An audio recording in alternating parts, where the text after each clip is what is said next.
Excellent. Thank you, Mona. Thank you, Maria. I'm curious, who in this workshop has actually thank you, Mona. Thank you, Maria. To our previous workshops. If you have, say, yes, I've been to one other workshop, or yes, I've been to 2 workshops, or this is my 3rd workshop. We've got a fair number of people who've come to several of these. Oh boy, I gotta get rid of this song. I don't know how that one started. That was no good. Yeah, I don't want songs with words. That's going to be very distracting. Mark, 3rd workshop. Man, I'm proud of you. I'll tell you, as an author myself, if I'd had access to this type of resource while writing my book, I would have come 3 times too. That's awesome. Carl has been to 3 workshops. Excellent. Amazing. Chris Piper. I laugh because Piper works for us. He's been to every workshop that he's been able to attend. Good for you, Piper. Sandra, yeah, of course. Thank you for joining us. It's our humble gift that we can offer to everybody right now, and I think it can make a big difference in people's lives. We all believe it will.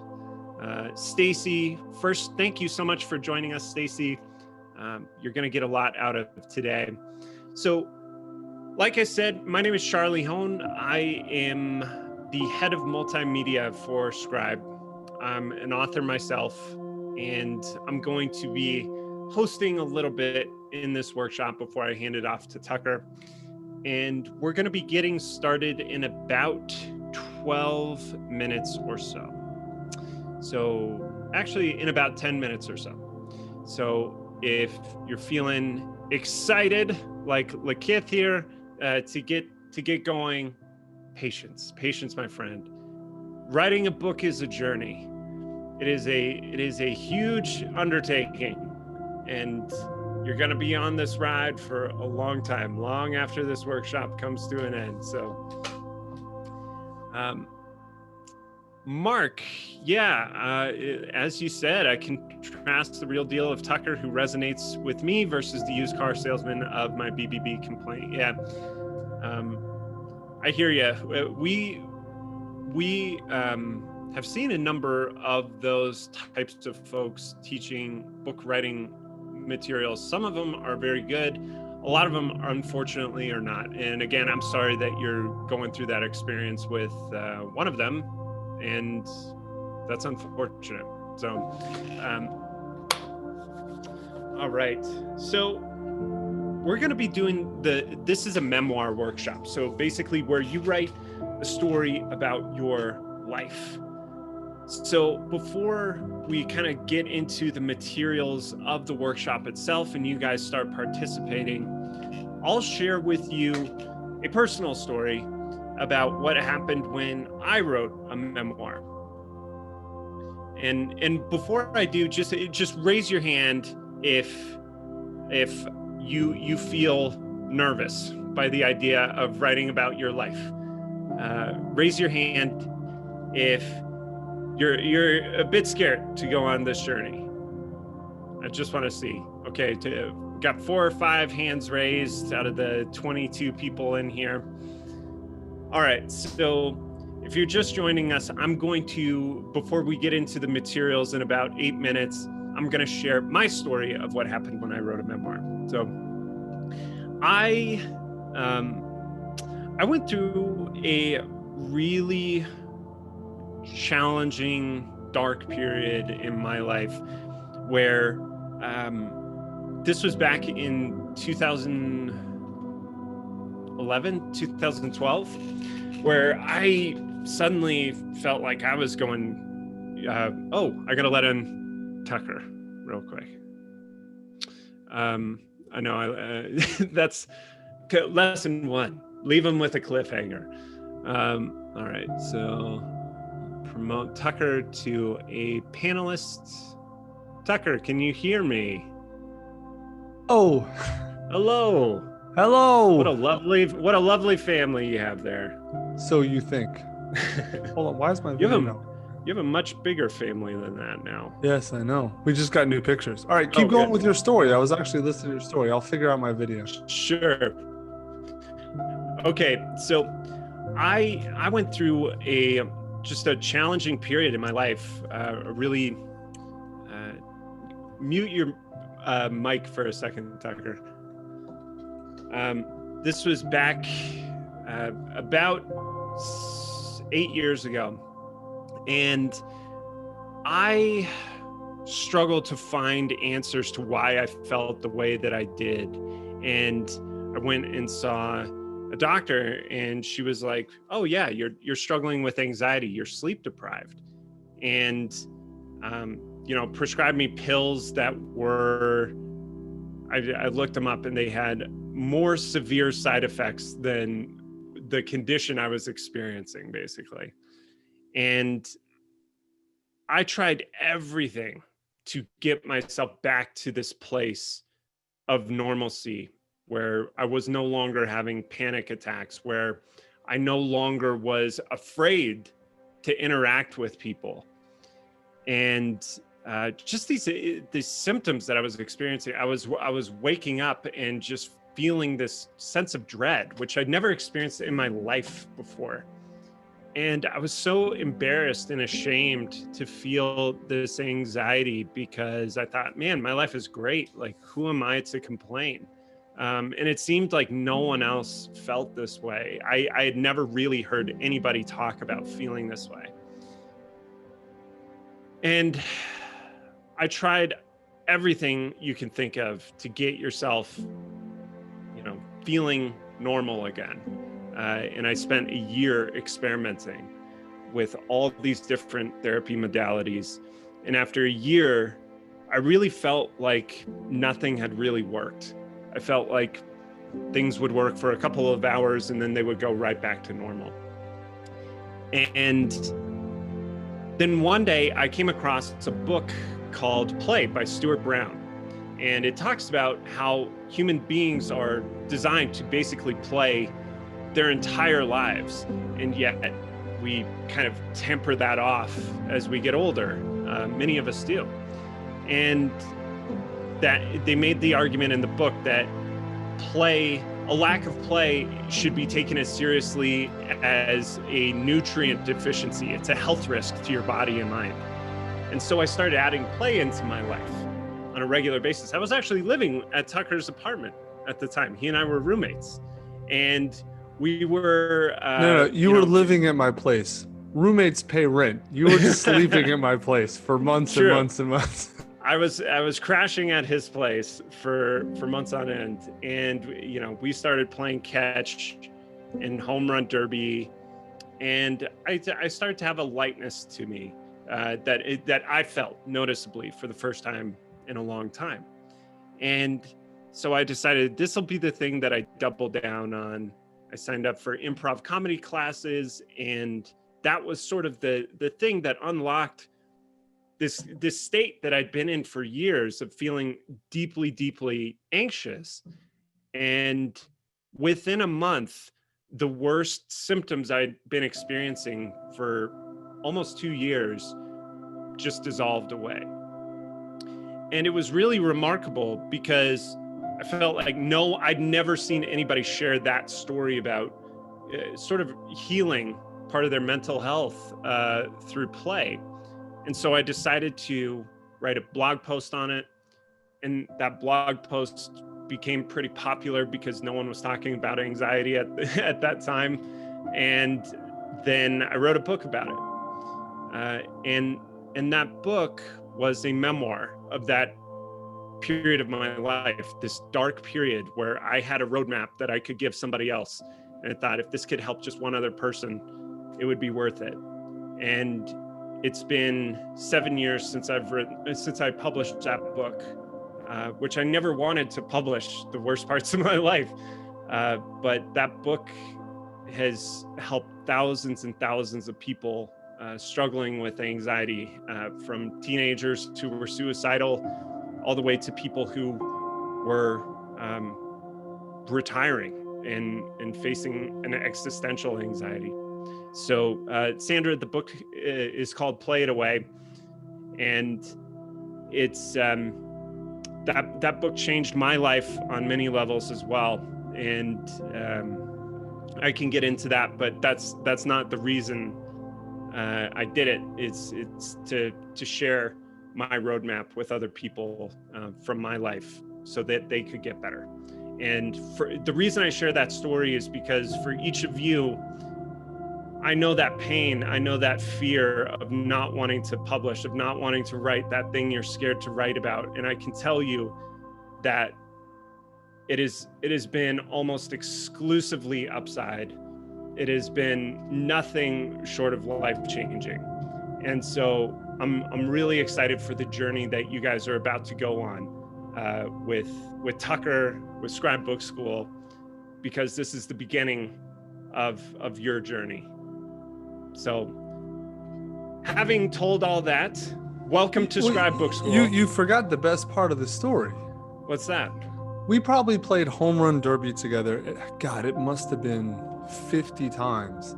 And I never beat you once. It was so frustrating because I'm way stronger than you. And I think a few times we tied, but I literally never beat you. And it drove me crazy. like how is that? I mean, Charlie's in good shape. Like, of course, it's not like some, slovenly fatty or something, but like I am objectively way stronger than Charlie. But like he just. The best part of this story is Tucker getting to say, I'm objectively way stronger than Charlie. Physically, it's not, there's no question. And especially then, that was like right before I met Veronica, we were playing that mostly. And I was in amazing shape. And like, we would go out and I'd look like a Greek god and you just look like some dude who was bagging groceries at Whole Foods and walked over for fun. Right, I'm like pale and hiding pale from the and sun. Wiry and would jack 20 home runs and I would struggle to get like 13 over and I'm like, what the fuck? And get all angry. It was so frustrating. Yeah, well, when you got, gosh, what was it? 12 years of competitive baseball under your belt. So did I. Make I felt like I didn't play. I played baseball. Actually, I'll tell you, high school everywhere. I'll tell you, all growing up, I played home run derby with my friends in our backyard, like every single week. So I'd gotten quite a few cuts above you there. In any case. Very frustrating. Yes. I did hit more line drives. I will say that, but it was not line drive derby. It was home run derby. Sadly, it was not line drive derby. Yeah. All right. So I'm going to go ahead and share my screen. Is that in full view, Tucker? Look good? I can't hear you. You muted your mic. There you go. So I had to put it to fit to window. So if you're on Zoom, scroll up to the very top bar. Like fit to window, but yeah, it looks good now. Looks okay, great. Cool. So everybody, welcome to Scribe Book School. And while I'm getting us started, introducing us, please type in the chat, what would it mean to you to finish your book? I shared my story. Now share what you think it would mean to you personally to finish your book. For me, it meant moving on from that part of my life and being able to help others with that journey. And number two, what has kept you from writing your book until now? What has been the number one thing? Type in the chat, let us know. In the meantime, welcome to Scribe Book School. Now, what is Book School? Scribe Book School is a live workshop where you learn our exact step-by-step process that we use with our clients who pay us anywhere from $15,000 to over $100,000 to help them write and publish their books. And it is free to you. And all the information you need to write your book is what you're going to get today. So templates, videos, live Q&As, and special tricks from the 4-time New York Times bestselling author, Tucker Max. Tucker, 3 of those 4 were number 1, correct? Yes, Yeah. that's correct. Okay. All But right. by the way, you know So your screen says Tucker Max. It looks kind of confusing. There's two Tucker Maxes. I tried to change it to Scribe Book School and it won't wouldn't let me. It said it's going to send you a verification code. So I tried. Yeah, I should probably be looking at my phone. And I just, we just published these courses at this link. So everything that you're about to see today and everything that you need, whether you're writing a nonfiction book or a memoir, which is what we're covering today, or when you get to the stage of publishing your book, you can learn everything that you need to know to get it done in all of these courses, which are available to you for free at scribewriting.com/course. It's also available at scribebookschool.com. Now, who is this workshop for? If you've ever thought about writing a memoir or a story from your life, this workshop is for you. And you might be thinking, what's the catch, right? This is free. What's the catch? You guys normally charge a lot. Well, what if I told you there is no catch? Yes, Morpheus says there's no cost, no catch, nothing you have to buy. This is really our gift to you guys. There truly is nothing that you have to buy in order to benefit from this. This is a free workshop. And you might be thinking, come on, man, nothing's really free. What is the deal here? What's the deal? The deal is this brings us a lot of attention. I believe to date, we've had over 25,000 people register for these workshops. And yeah, some of them buy our services and coaching. That is not a requirement for you. You still get all the information you need. But honestly, it's much, much deeper than that for us. It's beyond just giving the information away and in potentially working with some of the people who come to the workshops. This is why we do it. This is on our website. This is our mission. We believe everyone on earth should write a book. And actually, I want to ask Tucker real quickly here, why is it important for everyone to write their book? So, I mean, there's a lot of reasons, but I honestly think it boils down to a big part of life is knowing that you're alive. And I think telling your story is one of the absolute best ways to prove that you existed and to know that you mattered. That's a short answer. I know I went super deep real quick, but that really is the short answer. Yeah, I agree. I mean, there's so much to unpack from that, the healing, cultural advances, all this stuff. But at its core, what Tucker said, and this is why it's literally our mission at Scribe, and especially with 2020. 2020 has been rough for many, many people. And Mr. Rogers said this quote that really resonated with us. He said, when I was a boy and I would see scary things in the news, my mother would say to me, look for the helpers. You will always find people who are helping. And we decided early on this year when stuff started to get crazy that we were going to be helpers. And I know this is a long message. I just want to highlight one part where Christina wrote to us after this workshop. She said, the possibility I could actually write a book has renewed my sense of purpose and is truly a gift that's priceless. Thank you again for the generosity. So we hope that if you've struggled with your purpose during this time, that this can help you. And we've had a lot of positive feedback on these workshops. I won't read that entirely, but I will say this one from Ashley. She said, I cannot tell you how much more helpful this first 49 minutes of this session is, better than the thousands I've spent on writing coaches. Unbelievable.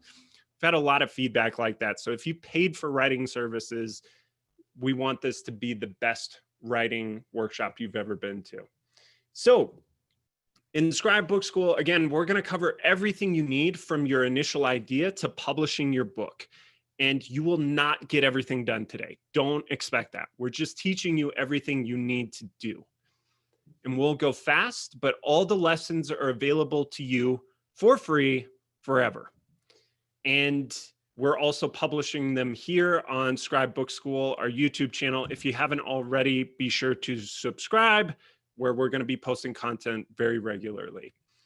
All right, I'll pause here. Raise your hand if you want to win swag. Stuff we all get. Oh, damn. My screen is filling up with raised hands. Now I see what you were talking about, Tucker. This is truly chaotic. My whole screen is filled with hands. But for real, isn't it though? It's ridiculous. Yeah. So the swag pack that we're giving away contains all of these. It has, of course, the Scribe method, the book, a great coffee mug. And actually, I think it's a thermos that we give away now, right? It is one of these like metal Yeti type cups. It's even better than what's pictured. A really fancy journal, a notebook. It's this thing. And these are really good. It's like a custom Moleskine. It's great. Yeah, Tucker's a notebook snob, so trust me, they are very nice. And then we have the bound workbook from our guided author program. And then this thing is really cool and really useful. I wish I'd had it when I was working on my books, was the author emotional journey. The poster laying on the table there tells you what to expect while you're going through the entire process of writing and publishing your book, which it is a journey, man. There are highs and lows, and you got to know what to expect when you're there. So the first way to win is to do as much work as you can during the workshop and volunteer to be hot seated at the end of the workshop, where we'll kind of look through your work and just go over it. You can win swag that way. The second way to win is to post on social media about Book School. You just use the hashtag Book School, and you can post on Facebook, Instagram, LinkedIn, Twitter, and we'll pick our favorite posts and select them and send them swag. So this is what posts have looked like in the past on Instagram that have that we've really enjoyed. All right, so those are the rules for swag. Here's how to succeed in this workshop. Very straight to it. Take it seriously. This can truly be life-changing material, but you have to take it seriously. If you just think of it as entertainment, it's probably not going to change your life. Silence notifications, exit out of apps, anything that can distract you from the task at hand, I would encourage you to remove it from your attention. And then finally, have fun. Enjoy it. This is a fun journey, and it can be. Some of the best memoirs, Tucker's top-selling book was a memoir he had a blast writing. So have fun. And we'll do how to use the attendee tools. I'm sure you figured them out by now, but the key here is to have all panelists and attendees checked. So make sure if you're chatting right now, with us, most people are just posting to all panelists. So I'm seeing them, but like most other people aren't. So you want to switch it to all panelists and attendees. Exactly. Otherwise, no one but the two of us can see what you're talking about. And then Q&A. Reserve questions for Q&A. Do not chat in there. And also, do not post questions in chat. If you have a question about writing or publishing, post it in the Q&A, not in the chat, because we won't answer questions in chat. Cool? Everybody understand? Yep. All right. Save your questions. We'll address questions at the end of each teaching section. So while Tucker's teaching, just hold on. And if you have a question, wait to post it until we open for questions. That way you won't miss anything. And we can't get to every question, but we'll focus on what will move the needle for your book. Now, let's get to Tucker. All right. Meet your instructor, Tucker Max. His writing credentials, he's got almost 20 years as a professional writer, 7 books published, 4 were New York Times bestsellers, 3 at #1, 3 books on the New York Times nonfiction list all at once, which he holds that honor with Brene Brown, Malcolm Gladwell, and Michael Lewis, I believe, right? Yeah. Yep. Yeah, there's 4 of us.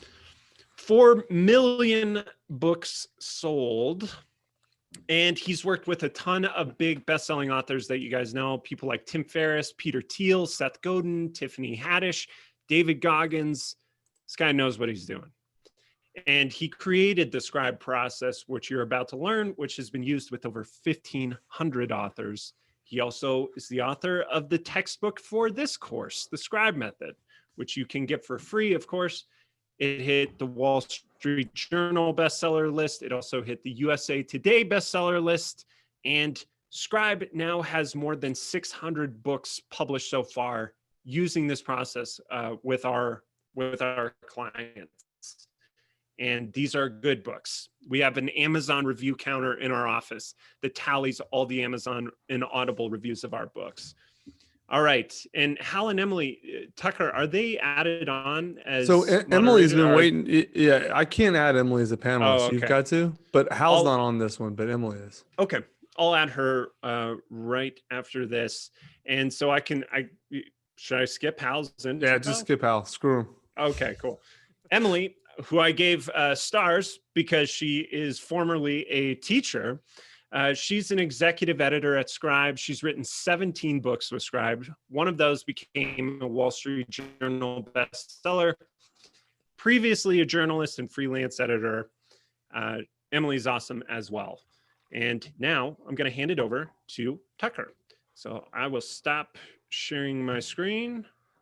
Excellent. There you go. All right, bring Emily on so we can. I will.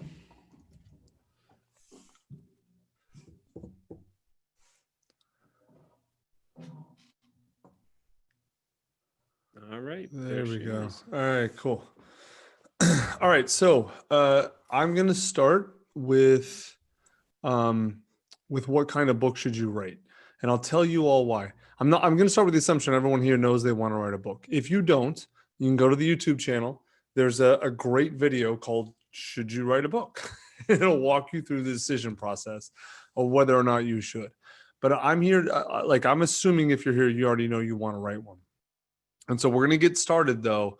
I'm not assuming you should be writing a memoir because some people here should be writing something else. And so what I'm going to do is I'm going to walk through right now the differences between memoir and nonfiction to really help you understand that you're writing the right book. And if you decide you're writing a nonfiction book, that's cool.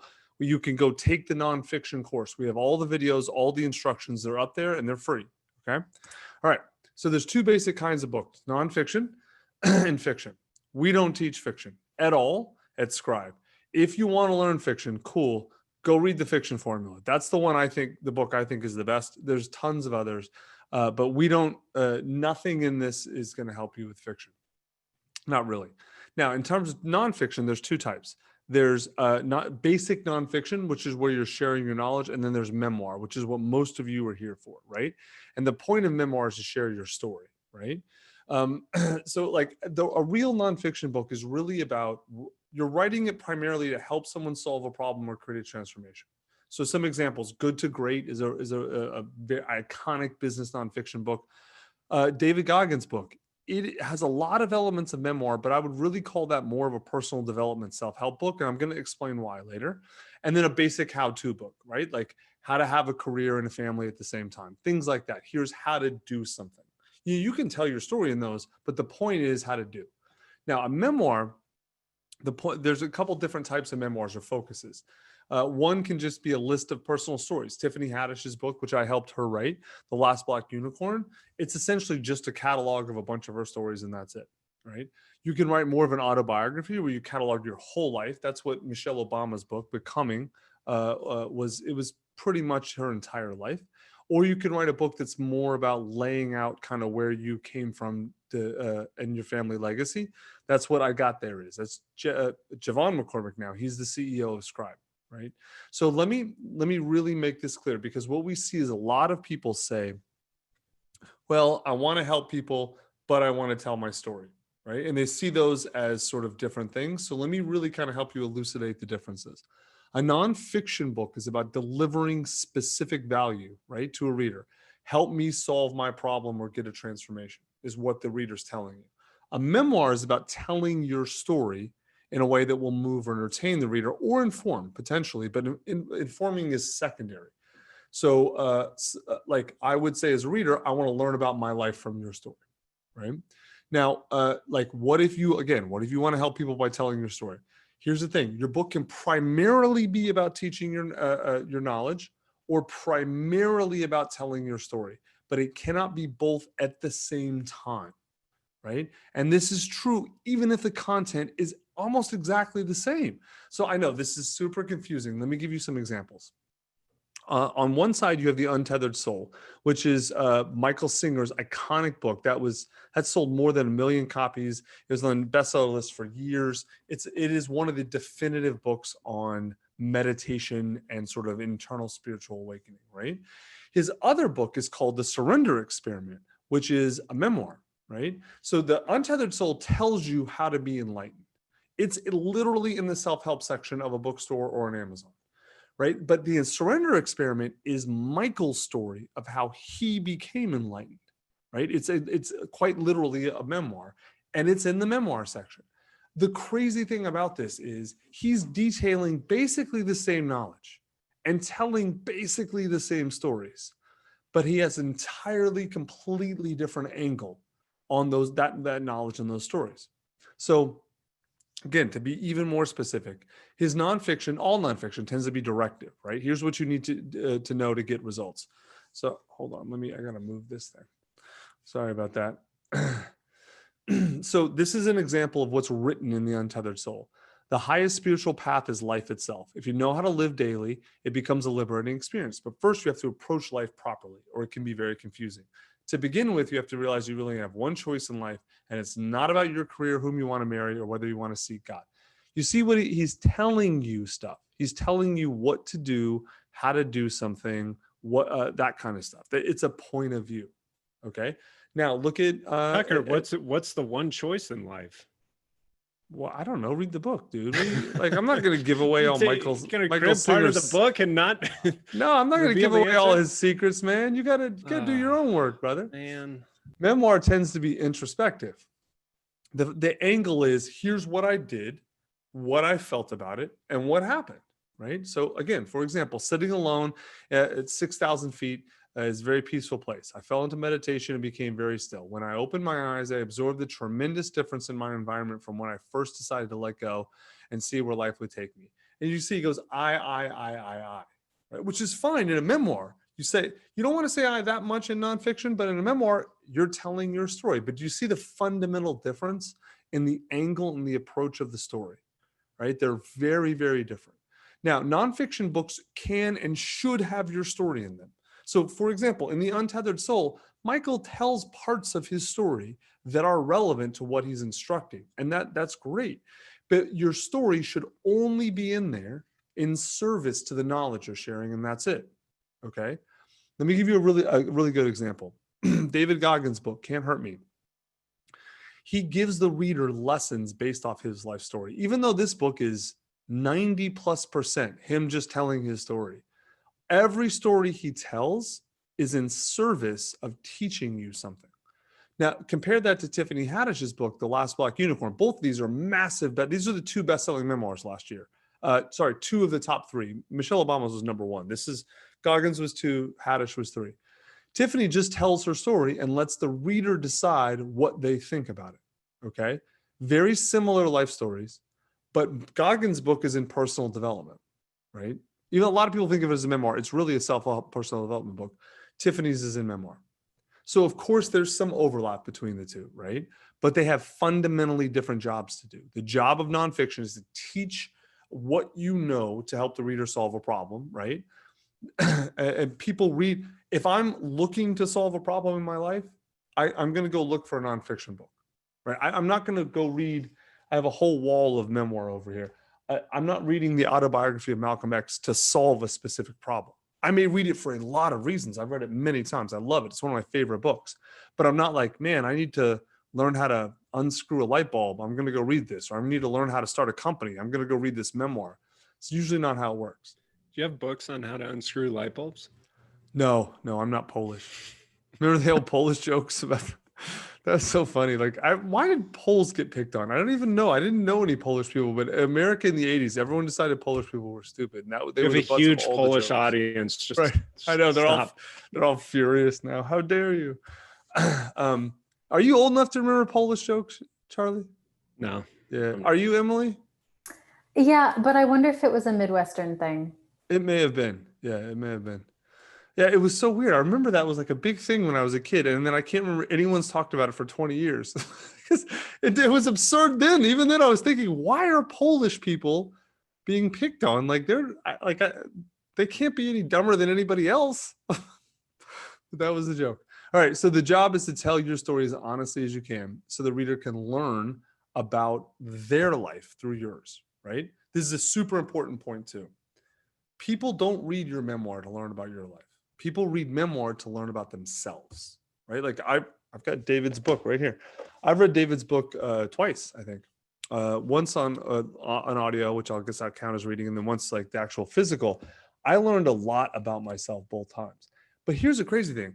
You actually read that book, you don't really learn a lot about David. I met David, I know David.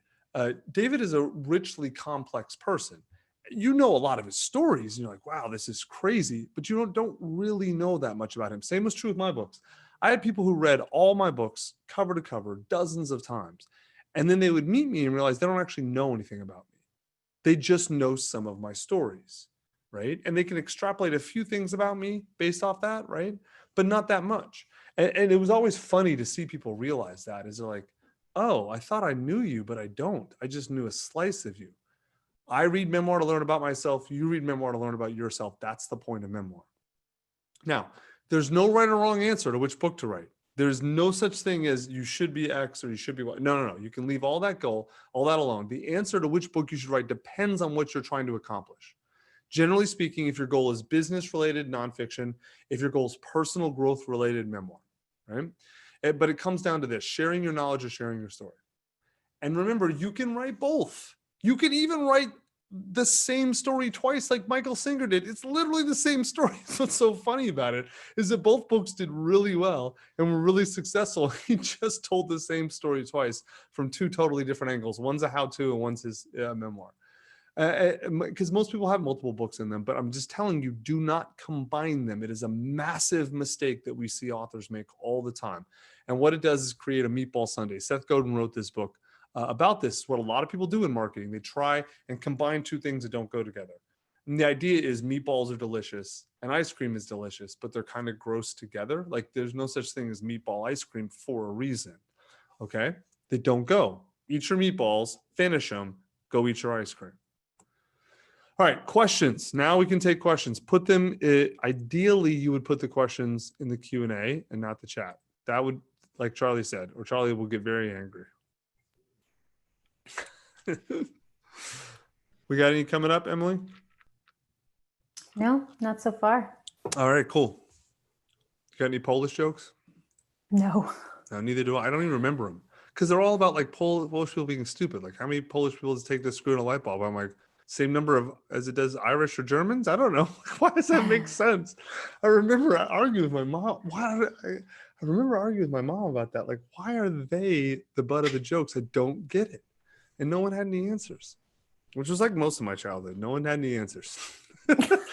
So we read books to find them. I've got a question for you, Tucker. Let's say, why is this such a big deal to not combine them? Can you elaborate? I know the meatball sundae analogy and everything, but I mean, does this just tank a book's quality? Yes, it does. It does. It makes the book bad because, and I'll tell you why. When a reader comes to a book, they come with an intention, right? And if you do not meet their intention, even if it's a really good book, they're not going to get what they're looking for, and you're not going to get what you're looking for. And that's it. So that's why Michael Singer wrote two different books about the same thing. Because one is how to, and one is here's my story. And you can, if you combine, I've never seen an example. you can think of some where you could probably think of a few where someone really combines them in a way that kind of works. Like some people argue like Shoe Dog is a great example of a business how-to. And it's not That's really. a memoir. Exactly. Exactly my Not even point. close to a how-to. Right. Yeah. Right. Yeah. And So it seems like it's about meeting the expectation of the reader. That's the primary exactly. reason. And like a lot of people like, oh, David Goggins' book's a memoir. And a lot of people see it that way, and I can understand that, but it's not. You don't know anything about David after that. You really don't. You just know his stories, and you know how his stories relate to toughness, right? Because that's what he's teaching. What's the subtitle? Master your mind and defy the odds, right? How can you be like the toughest man in the world? How can you train your mind that way? And that's the only aspect he gives in there. Like you notice, like he doesn't talk about his marriages or his daughter or his thoughts on. There's a million things that are very relevant to him that he doesn't touch on because that's not the point of the book. You see? Yep. Like, okay, cool. So we have right. a ton of questions now. I'm just going to kind of cherry pick some of the ones that are a little bit more different. Somebody's asking, should you write a memoir if you're not well known? Yes. Great question. You absolutely should. The vast majority of memoirs were not well known, are not well known. So, yeah, some memoirs do really well and they become well known. Here's why should you write a memoir? So I go over this and sort of why you should write a book. The point of writing a memoir, though, maybe we should put this in the memoir section too. I'll tell you right off the bat, I don't think you should write a memoir with the intent of selling copies. If it happens, that's awesome. And go cash all the checks, take all the money. Don't leave any of the money with Amazon. They don't need it. You should keep every dollar from every copy you sell, but do not expect it.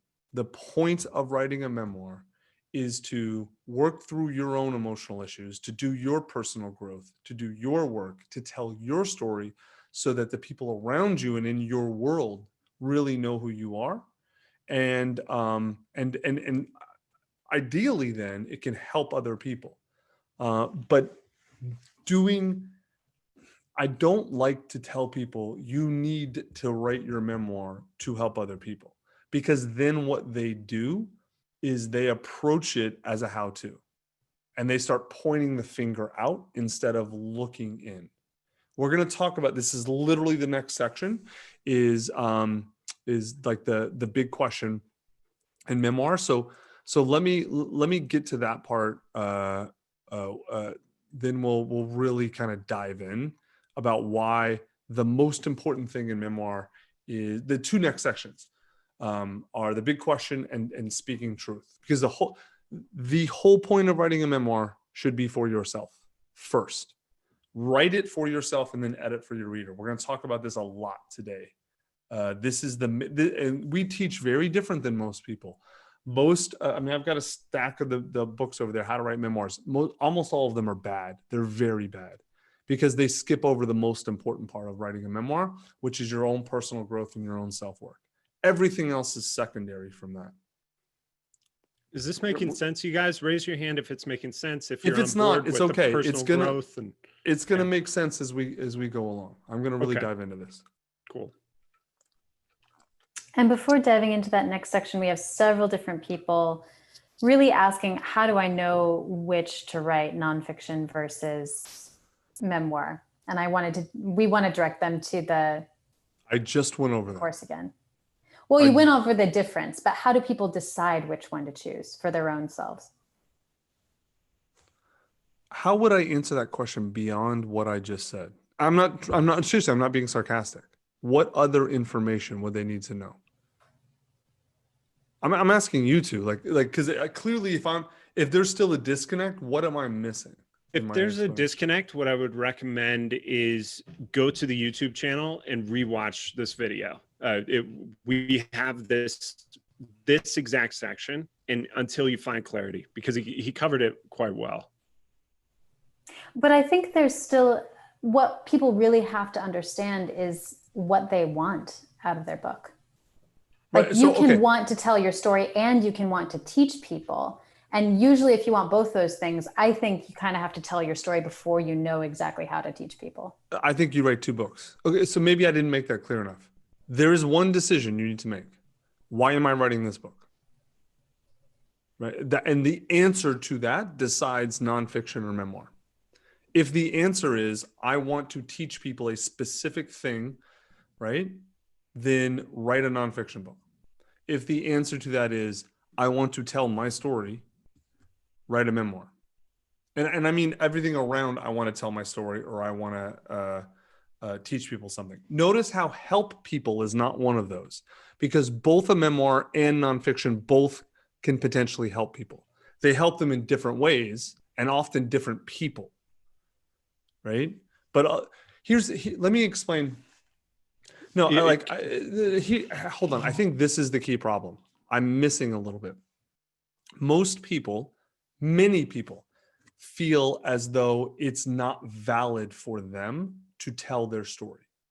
They feel that in order to tell their story, they have to be important or famous or rich or a celebrity, or they have to be something that they are not. They feel they have to have their life together. They have to have their life together, right? Yeah. They have to have something, whatever it is that they imagine. They have to be taller.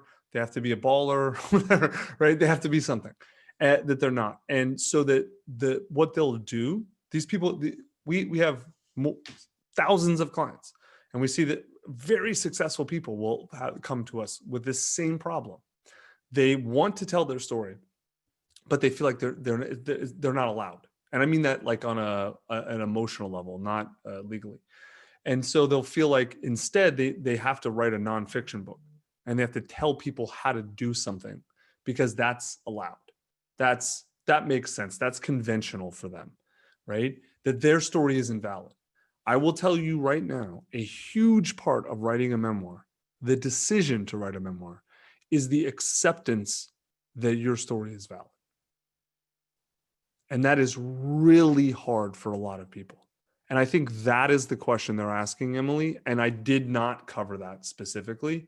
So that's why I pressed on that, because I'm like, hold on, what are they missing? And then I got, yes. So let me be very clear about this. We actually are going to cover this in the next 2 sections, but it's good to cover it now too. If you are afraid that your story isn't valid for whatever reason, fame, credibility, money, I don't care. I am going to sit here and tell you your story is valid. You have permission to tell it. Not from me. Although if you want to think of it from me, that's cool. But I am not the god of memoirs, although I'm real good at them. I'm not the god of them. I'll give you permission. You don't need permission from me, but you're getting it if you feel like you need it. And I'll tell you why. I believe every human on earth should write their story. And I believe every human story is valid. I mean, I'm not Christian, but I'm a big believer. One of the fundamental tenets that Jesus taught was that every soul is sovereign and every person matters. And I'm a huge believer of that as well too. Buddha taught the same thing. So if you don't like Jesus, Buddha said it. I think Krishna taught the same thing too. Almost all the great avatars do. So yes, if you're watching this, you're a human, and you should tell your story. Does that answer it, you think? Okay, good. And just a side note, this is kind of funny.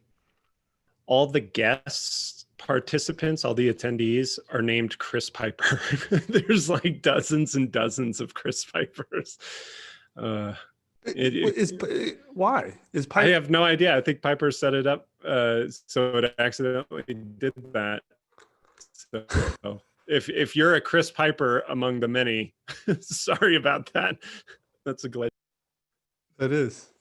I thought Chris was just real excited. I did too. I thought it was like, why is he even posting so much? All right, cool. Good. All right, everyone's jacked now. They feel like their story is valid, and it is. I'm just reminding you of something you know already. You feel. Let's get to the next section. All right, the big memoir question. There is one big question to answer before you start writing your memoir. What do I do with my memoir when it's done? Right? So once you give yourself permission, you decide I'm going to write a memoir, and you give yourself permission. Actually, Emily, write that down for me, or put it on Slack for me. I need to have a section about giving yourself permission to write your memoir. I don't know how we've missed it until now. It's too internal for us, but it's like one of those things. It's massive for most people.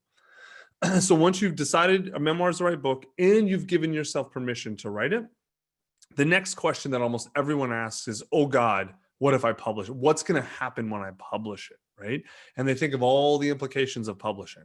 So you need to first really think about that. What am I going to do with my memoir when I'm done writing it?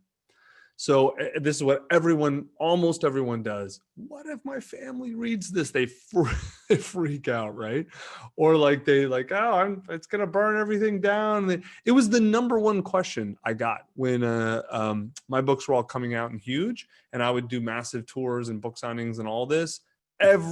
Without exception, every interview and every event I did, someone was like, what does your mom think? What does your dad think? What's your family think? They were freaked out. And I was like, it's my life. Fuck them. I don't care. Like what they think is their problem. What I think is my problem. But most people could not imagine that. So let's really talk about this, because that's not the only way to approach it. I'm not going to tell you to just say, fuck your family to hell with them. No. There's 4 ways to use a memoir.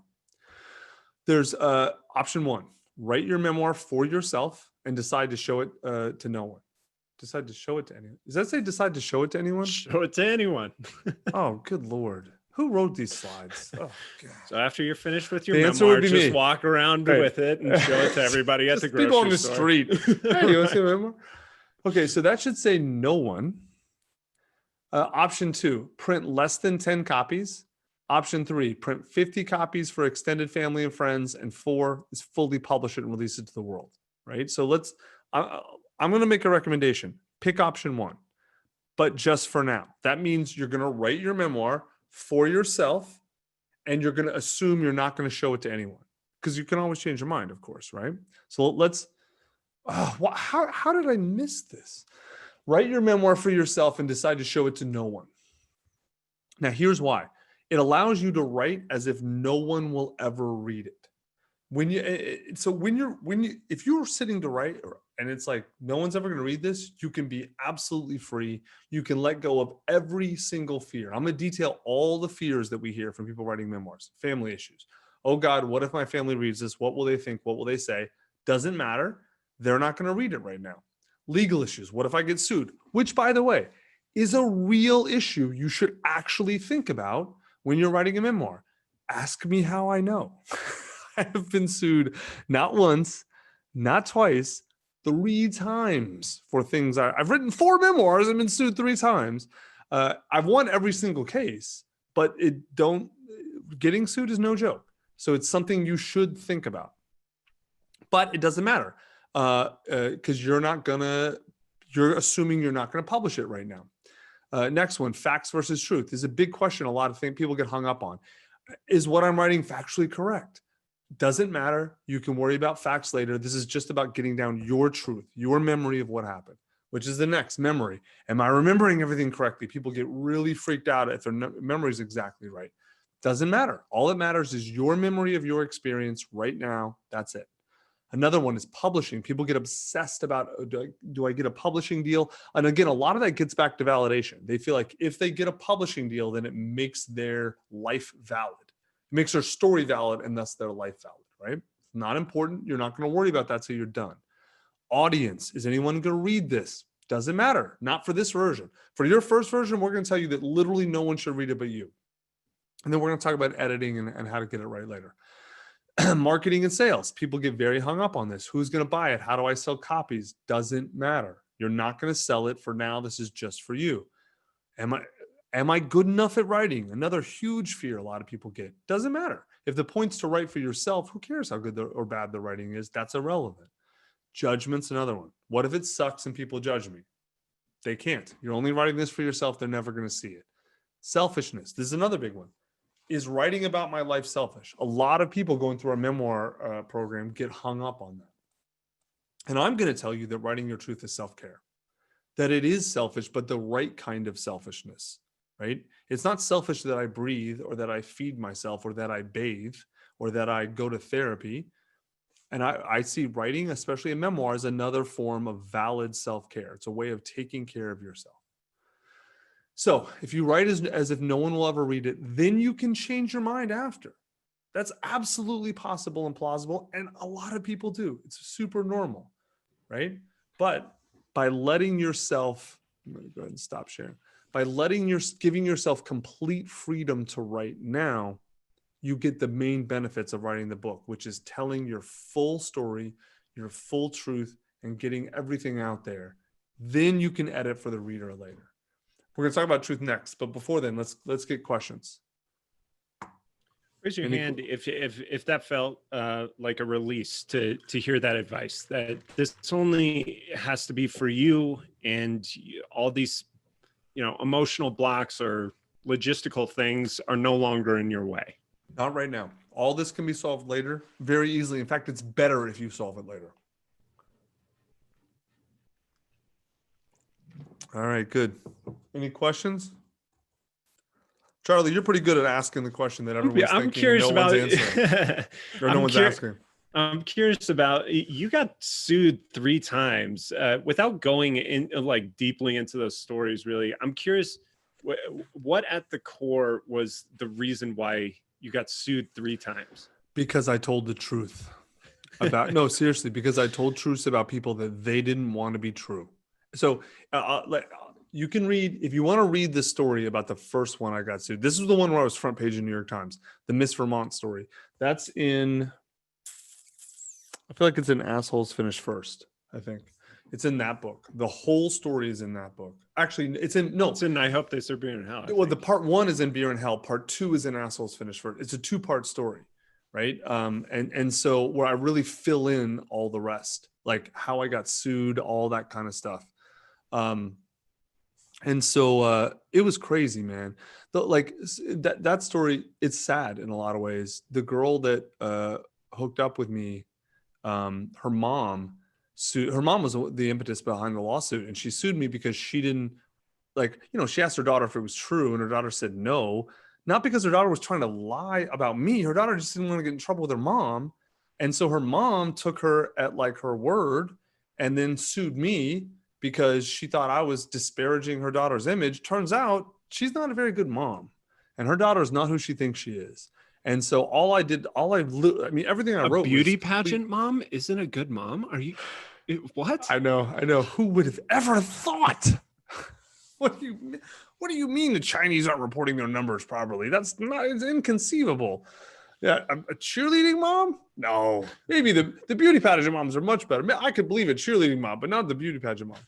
No, dude, it was a disaster. And so that was one. The other one I got sued was a dude who he did all kinds of nonsense. And he didn't even, it's funny, in neither case no one sued me for libel or slander.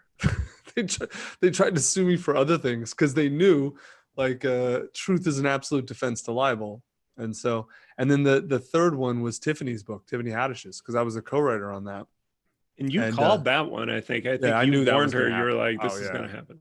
He's going to sue you because he appears to be a gaslighter. He has all those traits. I haven't met him. I don't know, just from what, Tiffany said. And, there were police reports of the domestic violence. It's not I'm sure there are parts of it that were he said, she said. And I'm sure there are parts that because it wasn't every single thing that happened. But they're pictures of her with her ass beat from this guy. And he's suing. I'm like, dude, you were there for this. You pled no contest. What are you doing, man? But yeah, some people don't want to accept truth.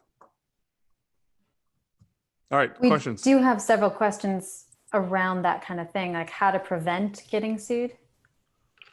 Do you want to give any advice on that? Yes. So I'll give you, here's what I'm going to tell you in this whole course. Do not worry about it right now. I'm dead serious. I'm not saying that dismissively. Let me explain why.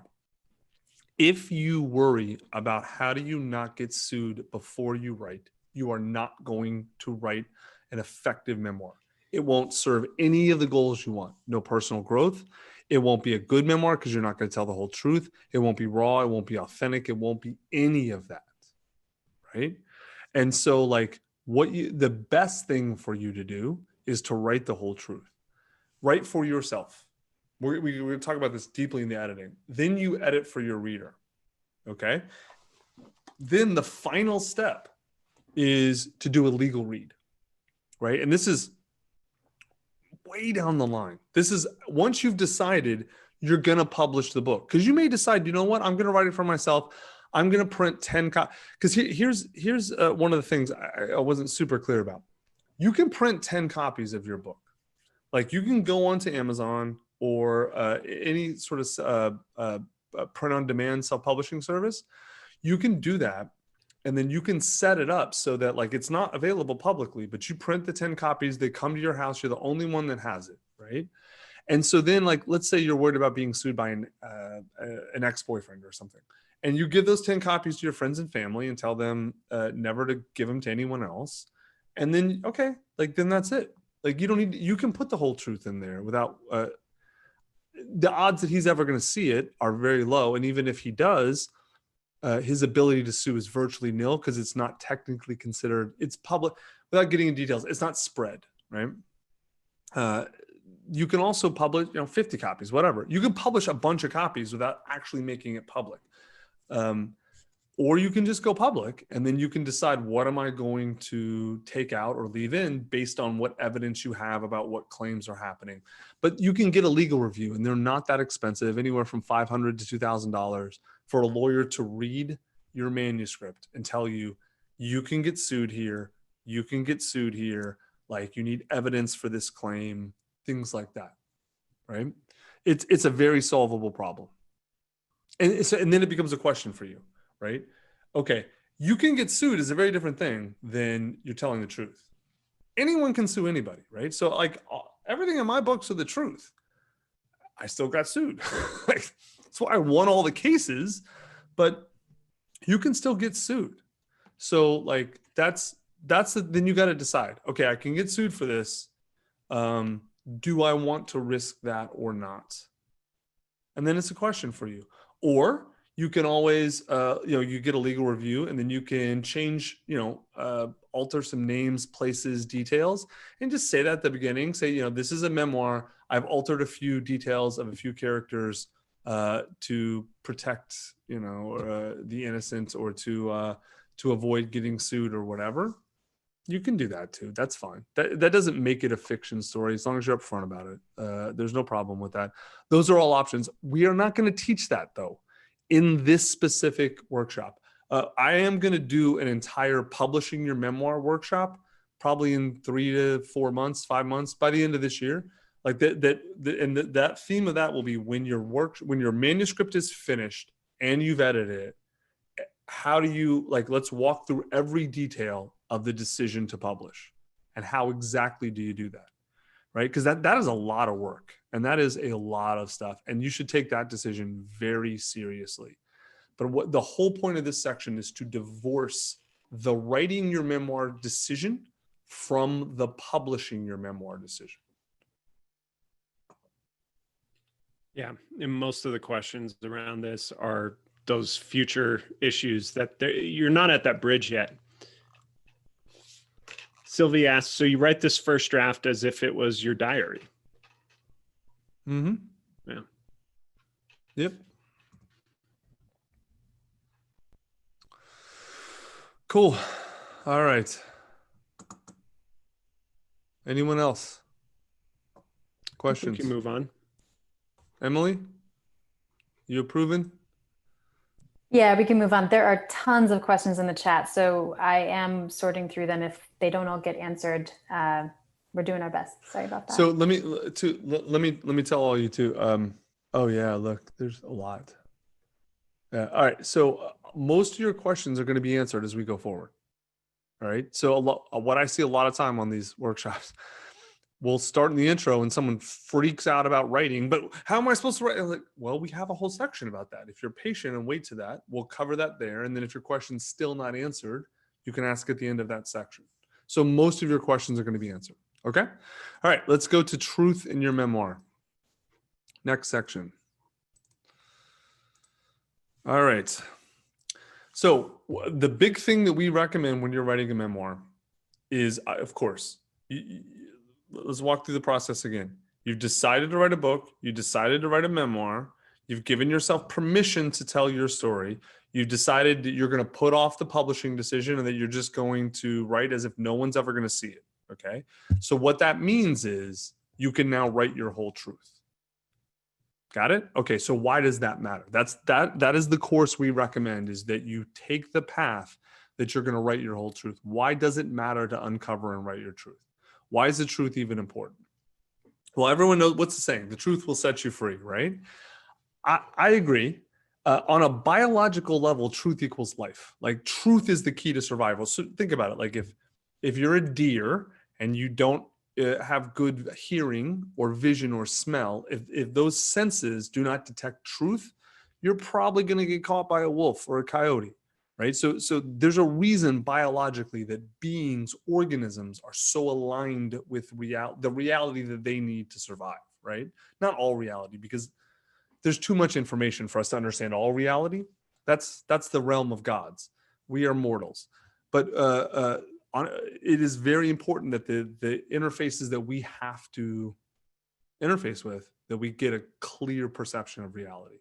Biologically, it's key to survival. But look, we're kind of past the survival level as humans for the most part, like on a day-to-day basis. We're not getting hunted by wolves. We don't, that world is gone, for better or worse.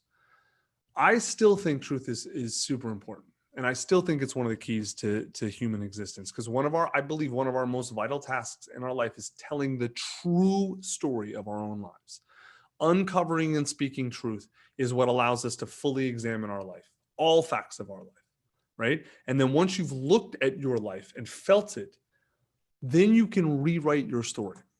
Not the events or facts. I'm not saying you can change your perception of them, right?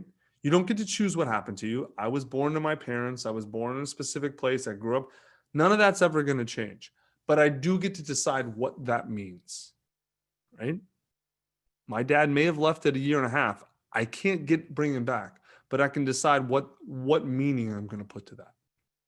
And that's what freedom is the ability to take responsibility for the facts, but then have also the ability to decide what they mean for you. Right? Alice Miller, who's one of the great psychologists of the 20th century, said, "We become free by transforming ourselves from unaware victims of the past into responsible individuals in the present who are aware of our past and thus able to live with it." So almost everyone who writes a memoir does it because they want to heal. But if you want to heal, you got to choose truth. There is no other way. And believe me, I have looked for every other way. Alcohol, women, success, fame, money. None of it worked. Like, it was cool in certain areas, but none of it healed. So if this is resonating, put your hand up. Bother Charlie with all the hands going up. So let's talk about in a second, what does it actually mean to uncover your truth? So uncovering your truth is about recognizing and admitting to yourself what your truth is, right? I don't believe you find it. I believe it's in you. And so you uncover it. But I'll tell you what's not uncovering your truth. We see a lot of people do this in memoirs. It's not payback or vengeance, right? I may be really mad at my mom for ways I feel that she failed me as a mother, right? But payback, like if I write about what a terrible person she is, that's not my truth. That's just payback or vengeance. Or wallowing or victimization is not uncovering your truth. Even if you were victimized, right? Even if someone robbed me, my identity, my truth is not victim of robbery. It is a thing that happened. It is not my identity. Or projecting your emotions onto others, right? That's not your truth. If I that's what gaslighters do. If I'm a bad person or if I'm lying and I call everyone else a liar, that's not my truth. That's me projecting, right? I'm going to speak my truth. That's yours. So here, for example, contrast that to, I'm going to tell my family's awful lie. That's not yours. Even if you're talking about the same thing. So I'll just take my life, for example. my dad wasn't around when I was a kid. Like he left, my parents were divorced at 1.5 years. He was gone. I basically had no relationship with him until about 13, 14. Yeah, I saw him maybe for a few days a year. So if my book was my dad's a terrible person who left or whatever, he left. That's a fact. And that's part of my truth. But he's terrible. That's me projecting. That's me talking about him. That's not my truth. My truth is I was very sad and angry when my dad left. That's how I felt. Right? Very different. Also, bearing witness is different than wallowing or venting. Like I said, when my dad left, which he did, I was sad. I was angry. I can talk about all my emotions, or that's all my stuff, and that's absolutely valid. But if I'm like, well, I didn't succeed because of my dad, I didn't do this, my dad, then I'm blaming, then I'm wallowing, right? Or even venting. Fuck him, he's a piece of shit. If I feel that, that's cool. Every emotion is valid. But venting in a memoir is not going to help you or the audience. Although a lot of times, I'll tell you, just as a side note, oftentimes your first draft of something is wallowing or venting. And then you come back and say, all right, hold on. What of this is mine? So that's why we really emphasize telling your story and no one else's. Your story. Not your mom's story, not your dad's story, not your family story, because your story is not theirs. They have their own story. And your stories intersect. And straight up, my dad might have a totally different interpretation of the events that happened. In fact, I know he does. He tells himself a different story. Okay, that's fine. I'm not responsible for his story or his emotions. I'm responsible for my story and my emotions. And I'll tell you, this happens to me every time I've written any memoir. The story I tell myself about my life changes over the course of that memoir. Emily can talk about this. She's writing hers right now. And a lot of times for me, it means dropping my story and stepping into truth, right? My story used to be, my dad's a piece of shit and I'm angry at him. My truth is now, I can see my dad for who he is. I was very hurt and sad when he left. And that expressed as a lot of anger in me. I mean, he left, but like projecting my anger onto him it doesn't serve me. Forget whether it serves him or not. That's me. Right. So Tucker, a quick question. Did you find yourself when you were writing about your dad with your the memoir you're working on, did you find yourself in the first draft wallowing, projecting all the things that you're talking about and then eventually stripping it out? No, I didn't. But there's only one reason why. Because I've done so much therapy and so much medicine work that I've worked through that already. But in my therapeutic process, yes, absolutely. So I'm in a little different spot. It kind of depends. It depends where you are in your emotional journey. If you're at the spot where you feel the emotions are still raw, you can write the raw emotions. That's okay. That might be your truth right now. And if it is, that's okay. Whatever you're feeling is what you're feeling. Put it down. But understand when you come back, you'll probably move past that. Right? You move past the anger into, you don't have to forgive. Well, you move past the anger into forgiveness. But forgiveness doesn't mean acceptance. It doesn't mean you have to bring him back. It doesn't mean any of that stuff. All it means is, okay, like this is what happened. And this is how I felt. And you can say, that's why I say what I write. First, I was really angry at my dad, and I was this, and then I was this, and then I was this, and then I was this. And now I'm kind of let it all go. You see? Make sense? Yeah. The reason I ask about that is because you're so advanced in healing in like that journey that people who are just starting off on this their first draft might be full of wallowing and victimization. It will be. And that is part of the healing process. And so if you are just starting out and you experience that, that's okay. Yeah. So we talk about this in writing. We might want to talk about this here. Charlie's exactly right. There is no wasted effort in this. If on your first pass of talking, let's say for me, if on my first pass of writing about my dad, it was full of anger and vitriol and victimization and blaming, that's okay, because I need to go through that to get to the truth. Clear? All right.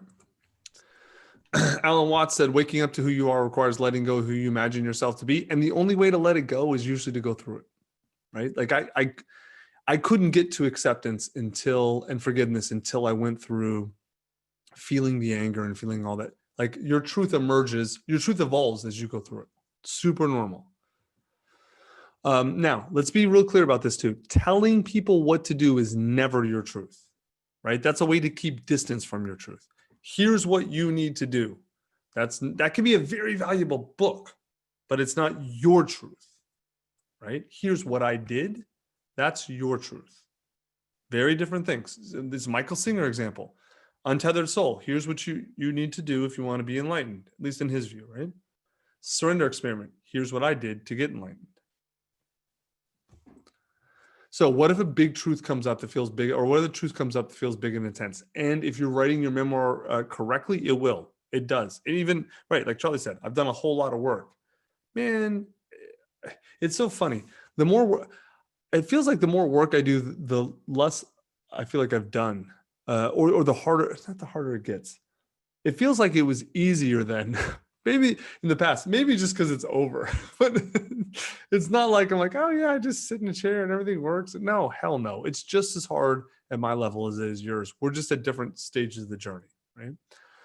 Now, I recommend if a really big intense, because I'm saying, I'm writing my stuff now. Huge intense things come up that like overwhelm me at times. Push yourself to the edge of where you can get, but don't push yourself over. Go as far as you can. That's it. That's all you need to do.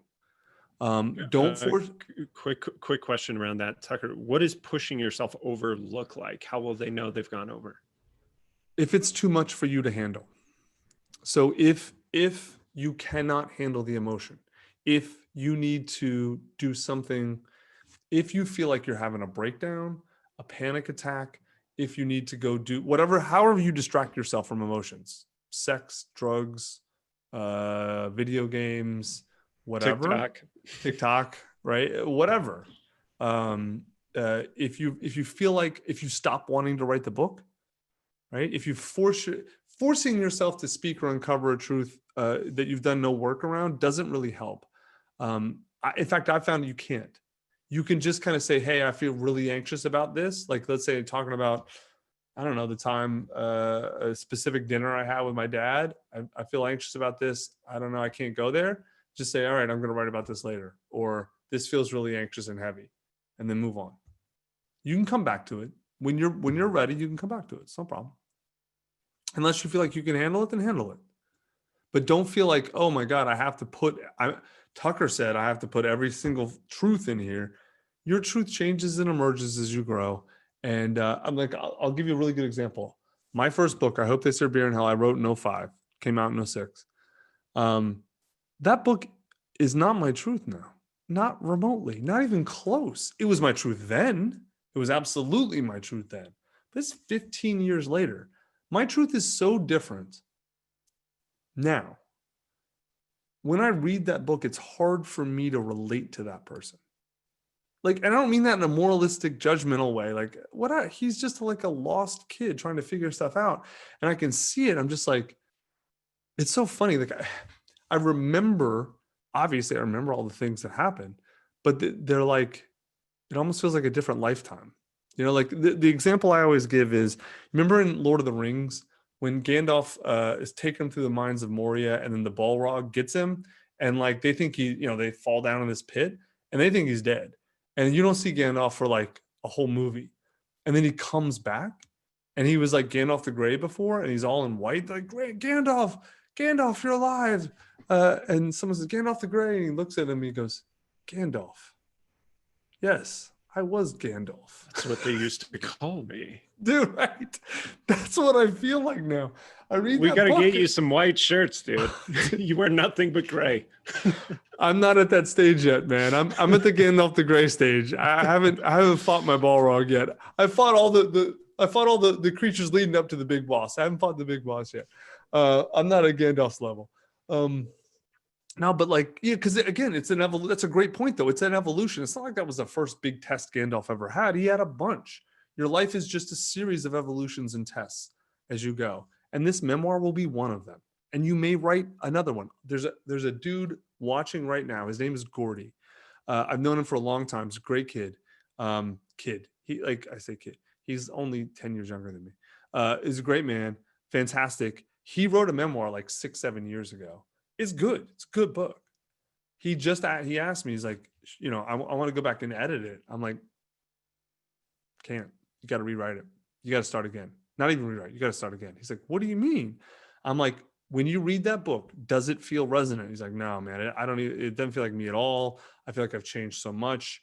I barely relate to it. I'm like, right, you got to start again and you can write about the exact same stuff from a totally different perspective. That's what I'm doing in my book right now.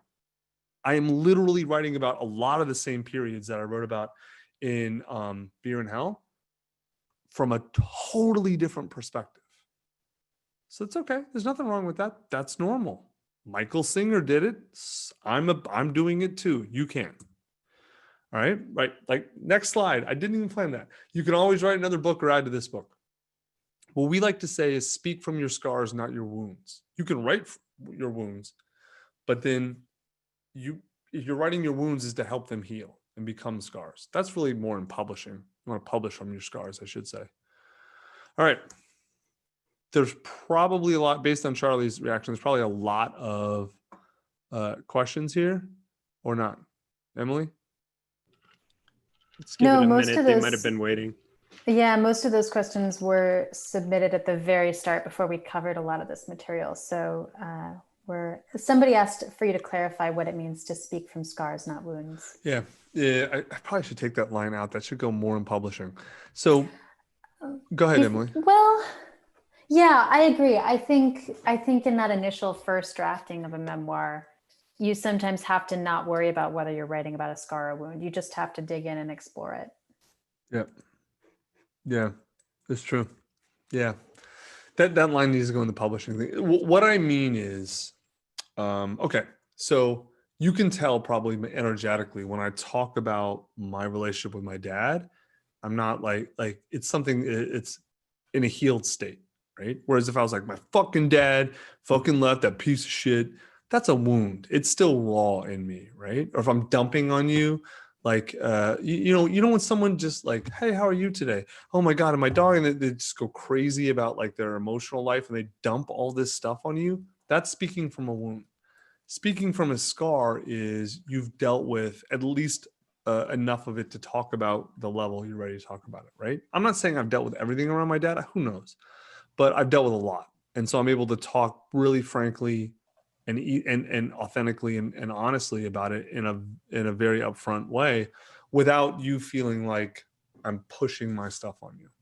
Like the emotion, the strong emotion isn't being dumped onto other people. It's just information. Yeah. Yep. And at the same time, just to reiterate more strongly, like, I don't know that you can get there without sometimes going through the process of feeling all of the emotions that need to come up when you have an urge to blame people or dump your, like, all of that does still need to happen. You can't have a scar without a wound. Yeah. Yeah, absolutely. The wound's in fact, when you get a wound, you should let it bleed a little bit. You want to heal it too, but a lot of times a little bit of bleeding is good to clear it out, right? And I'm speaking just like, if I fall outside and get a bunch of dirt in the cut, bleeding helps clean it just for a little bit. You don't want to bleed for hours. Let it bleed out a little bit, wash it out, stitch it up, it becomes a wound. So yes, absolutely. Do not go from, I'm going to start speaking my truth to scars. You can't. There's no way. At least I haven't figured it out. And God knows, I've done everything. I've done psychedelic therapy, talk therapies, MDMA, all kinds of talk therapy. There's no way to skip over the hard parts that I've ever found. It does not work. All you can do is distract from them. You can cover them up, but then they come out later.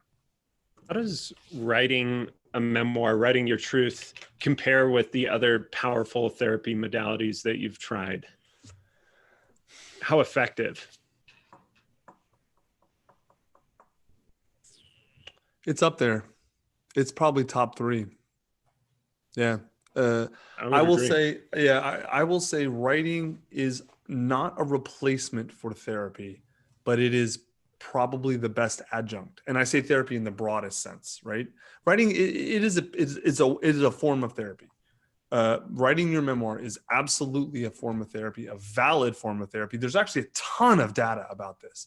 There's been all kinds of academic studies about this.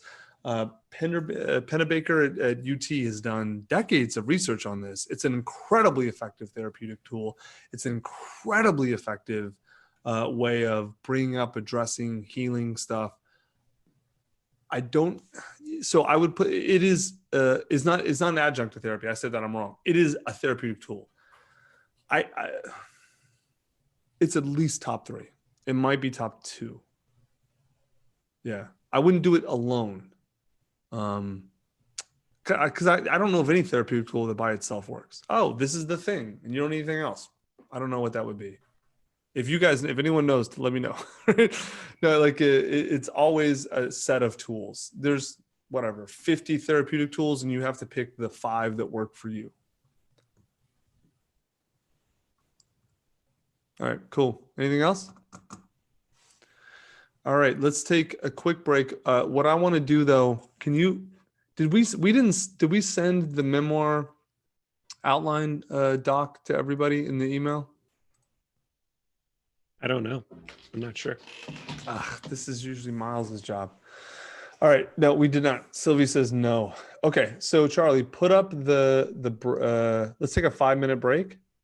And then we're gonna put the link in the chat for everybody. So it's just a Google Doc. You click it, it forces copy, and it's we're about to dive into the actual work.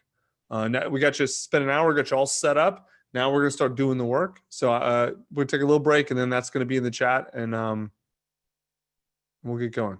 Sound good? All right, thank you, Charlie. Now, let me find this.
Hey guys, welcome back from the break. How is everybody doing? How's everybody feeling?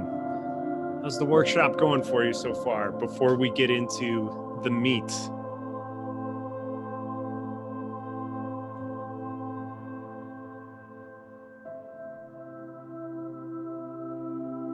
Awesome. So far, so good. Great. Great. Loving it. Thumbs up. Really enjoying it. Thank you so much. Beyond expectation. Learning a lot. Loving the workshop.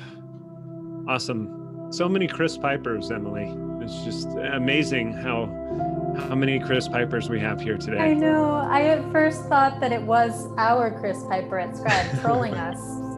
But Oh my God, it's Aaron Tyler. Tyler. Look in Tucker's seat. Aaron, we can't hear a single word you just said because your mic is on mute. Aaron just published an amazing memoir. It's so good. I have it right here. Yes. The bad one.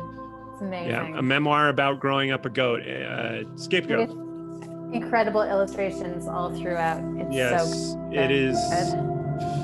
phenomenal. I've read that book 3 times over the last 10 years because that's how long it took her to write it. She wasn't sure she was going to publish it. And it looks like Emily's frozen. Her screen is frozen. Yeah, it's a. We'll post a link, Suze, to her book, which is called "The Bad One" by Aaron Tyler. And someone, I always get this question. Someone said, "What's the music that's playing?" I'll post a link to that as well if you want some writing music. And here is Aaron's book. It's called The Bad One. It's phenomenal. And if you read the reviews of this book, I've never read reviews like this on any book before. People saying it's the best media experience they've ever had, like better than any movie, documentary, song. Like it's unbelievable. Really, really good. Highly recommend it. So, all right. Has everybody been able to access the memoir template document that Emily posted? Has everybody been able to make a copy? Good. Sounds like everybody has. Great. If you haven't yet, Emily, would you mind posting that link again, please?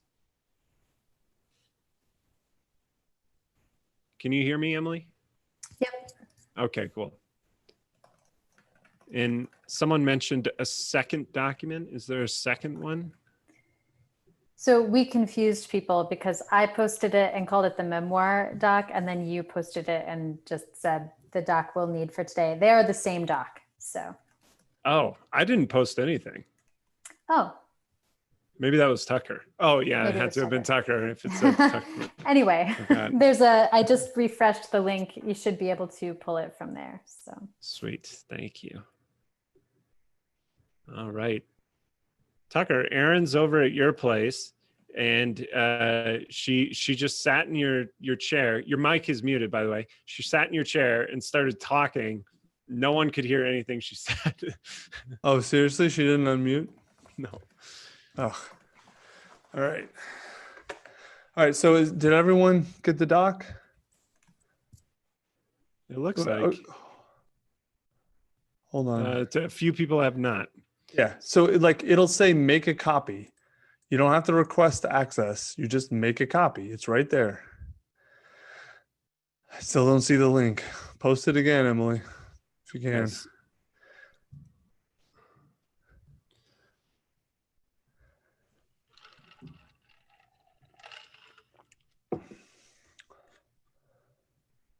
Yes, it's posted in the chat. I like how it all said. Why is everyone's name Chris Piper? Like, seriously, I keep thinking this dude's so annoying. He keeps again. What's wrong with him? It's the new John Smith. It's a really common name. Right. I love Katie. I'm Katie, not Chris Piper. Yeah, it is a weird Zoom bug. All right. everybody should have the document now. The link in the chat prompts to request feedback. No, it doesn't. Why does everyone else have it then? No, it says. It says, "Would you like to make a copy of the Scribe book?" Yeah, make a outline You template?" click make a copy. Yeah. And then it gives you the doc. All right. Cool.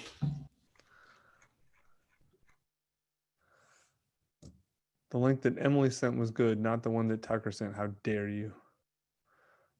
I think it's Posted the same link. Emily got it for me. Apparently she's got the feminine touch with computers. I don't know. I didn't get it from you. I got it from our course site. Oh, really? Mm-hmm. Maybe the one I posted is wrong. Who knows? I've been wrong many times. All right, cool. Let's get started. You may have to post it many more times for people. All right, uncover your memoir. So bring up your Scribe Memoir outline doc. We're going to start with number 1, which is a good place to start. The question, as you sit here right this moment, what do you believe your memoir will be about? So I want you to we're going to take 2 minutes. You can just play the music, Charlie. I'll time it. We're going to take 2 minutes. Just as you're sitting here, what's it going to be about? Just answer. We're going to come back around to this at the end. Okay. So give me the music, please, Charlie. I don't think I can share simultaneously. You can't just play music? No. Send me the link to it. And Sure. I've got the timer going, everyone. So just go ahead. Send me the link on Slack. I'll play.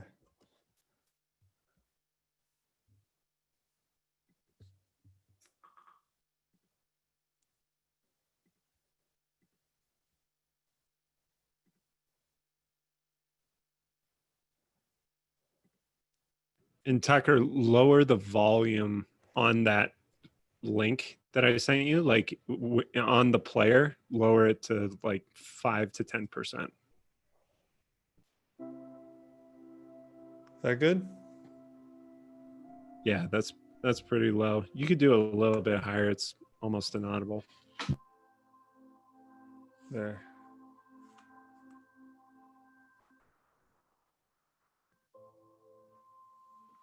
One minute.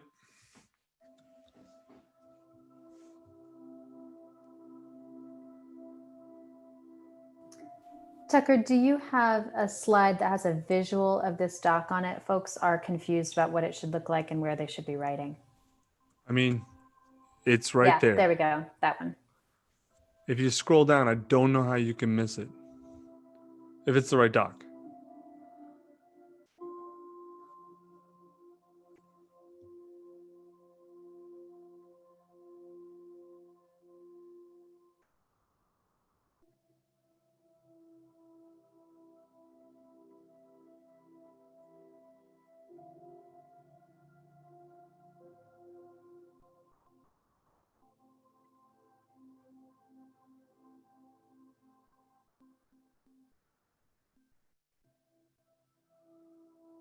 Yeah, I think that. All right. Oh, okay. So the link we posted is the non-fiction outline, not the memoir. That's All right. Hold on. That was my fault. I grabbed it from the right spot at one time, and then when I needed to repost, I grabbed it from the wrong spot. Yeah. Okay. So, all right. So let's unsave that real quick or unshare. All right. Okay. So Emily, post yours.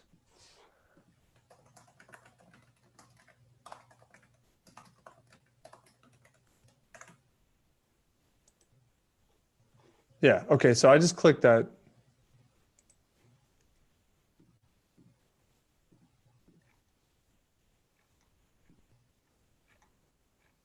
No, that's not it. That's the wrong one. How is that not it? Because it's the wrong one. Okay. That's the one that's on our site. Well, that.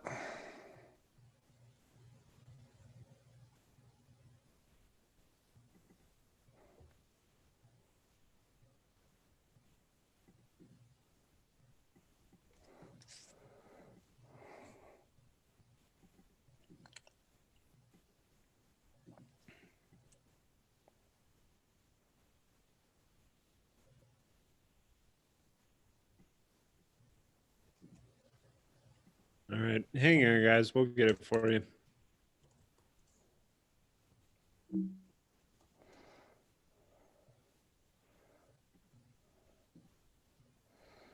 All right, so you guys try this. I just posted on Slack. Try that one, but try it. I'm going to try that from a incognito window.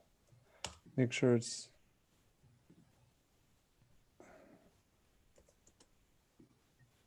Why is it? All right, so I did post the wrong one before. I don't understand why.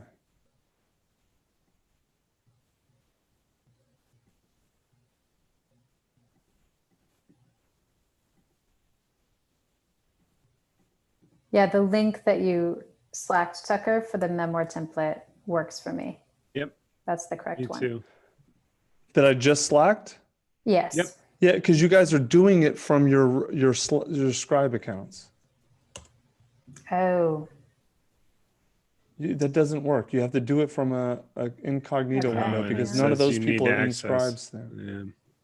All right, hold on. I think I got it.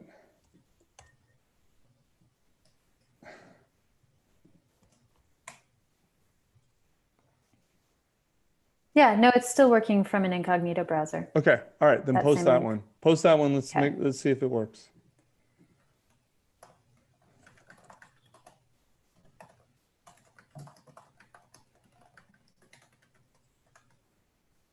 Is it forced copy though? Mhm. It's saying request access. No. Yeah, that's Ah. wrong.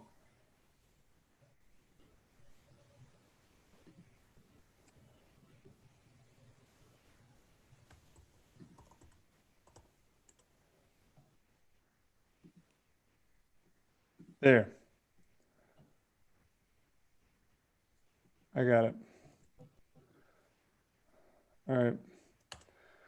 Try that one in an incognito window. I'm 99% sure this is going to work.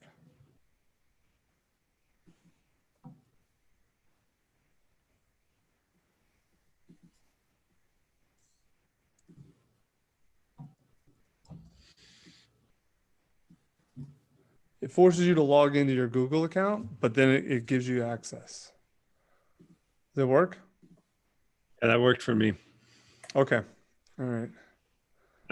I believe that's the right one. All right. Can you post that in the? We're not Yep. moving, everyone. Don't worry. No, it's not the One Last Book outline is not actually the right one. It's the one. There you go. The one that Charlie just posted or that I just posted. That's the link. Just post that again and again and again because people are going to Yep. keep posting.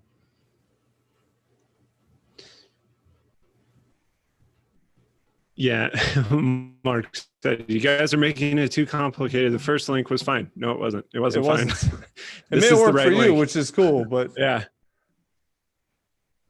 Well, yeah. So everyone, you have to have Google Docs. Right. Like that's the thing that's the thing that may be confusing some people. If you don't have Google Docs, this doesn't work, or your Google account. Yeah. Pretty much create everyone a Google does account. Yeah. If you don't have one. So Emily, make a Got note. in. People getting in. Yeah. We have to change the templates on the course page. Mhm.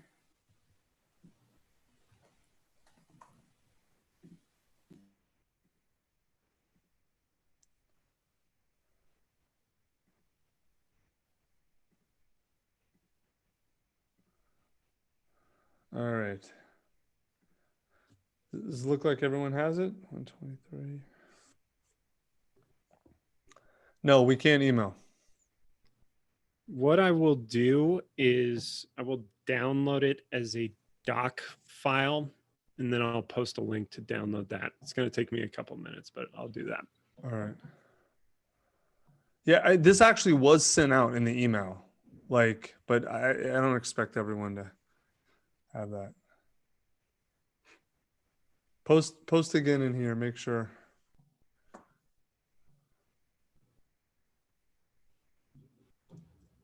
She said the email she got was wrong too. Yeah.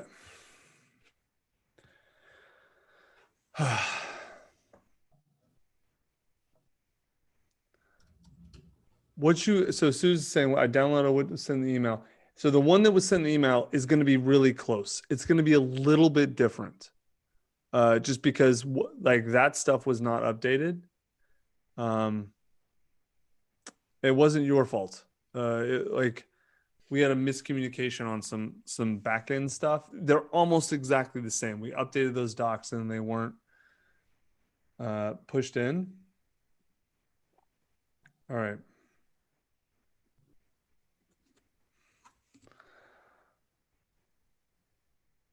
Yeah.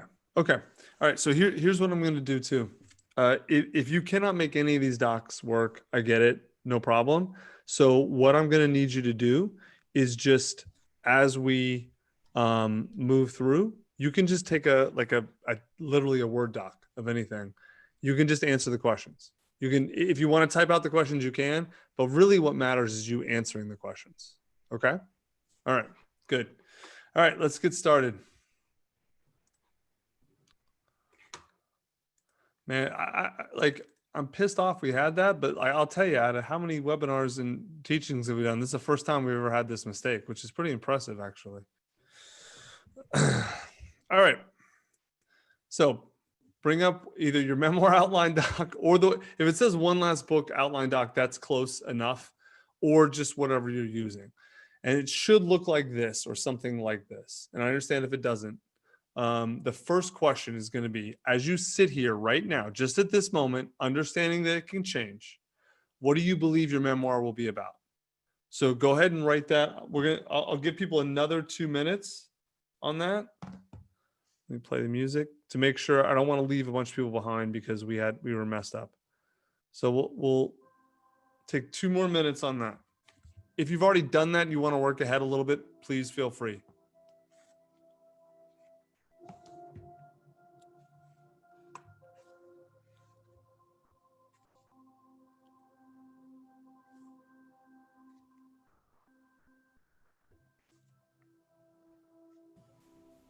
Tucker, you might want to back up to the slide with that question on it. So if folks are having trouble in the doc, they can reference. You're right. Great call. Thank you.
All right. So who wants to share some answers? Put those in the chat.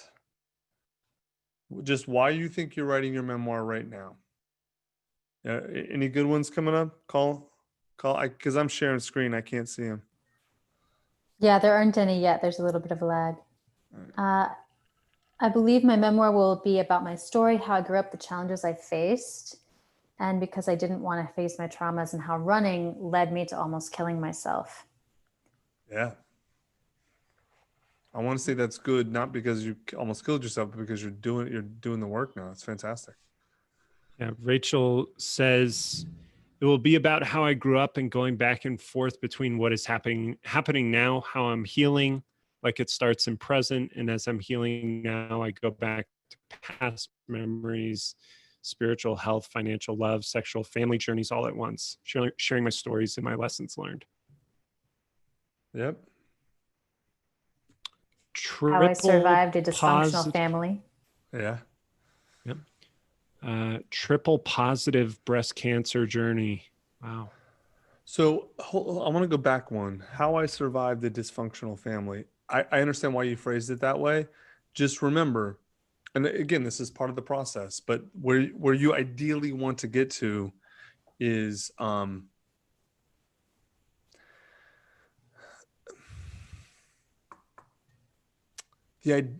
probably the ideal situation you want to get to is I don't even want to say this because I feel like they're gonna take it the wrong way. Nah, never mind. Anything else? Yeah. Well, About escaping an abusive life from birth to a homeless teenager to a successful businesswoman, the healing journey and the rewards. That's great. Sandra's writing about the first 2 years of struggles as a new teacher in an urban setting at a new charter school and the teachers that impacted her. Yep. All right, cool. Number 2, what are you most excited about with regards to your memoir? We're going to take 2 minutes now and do that one. Let's do Take Me Home. This is excitement music.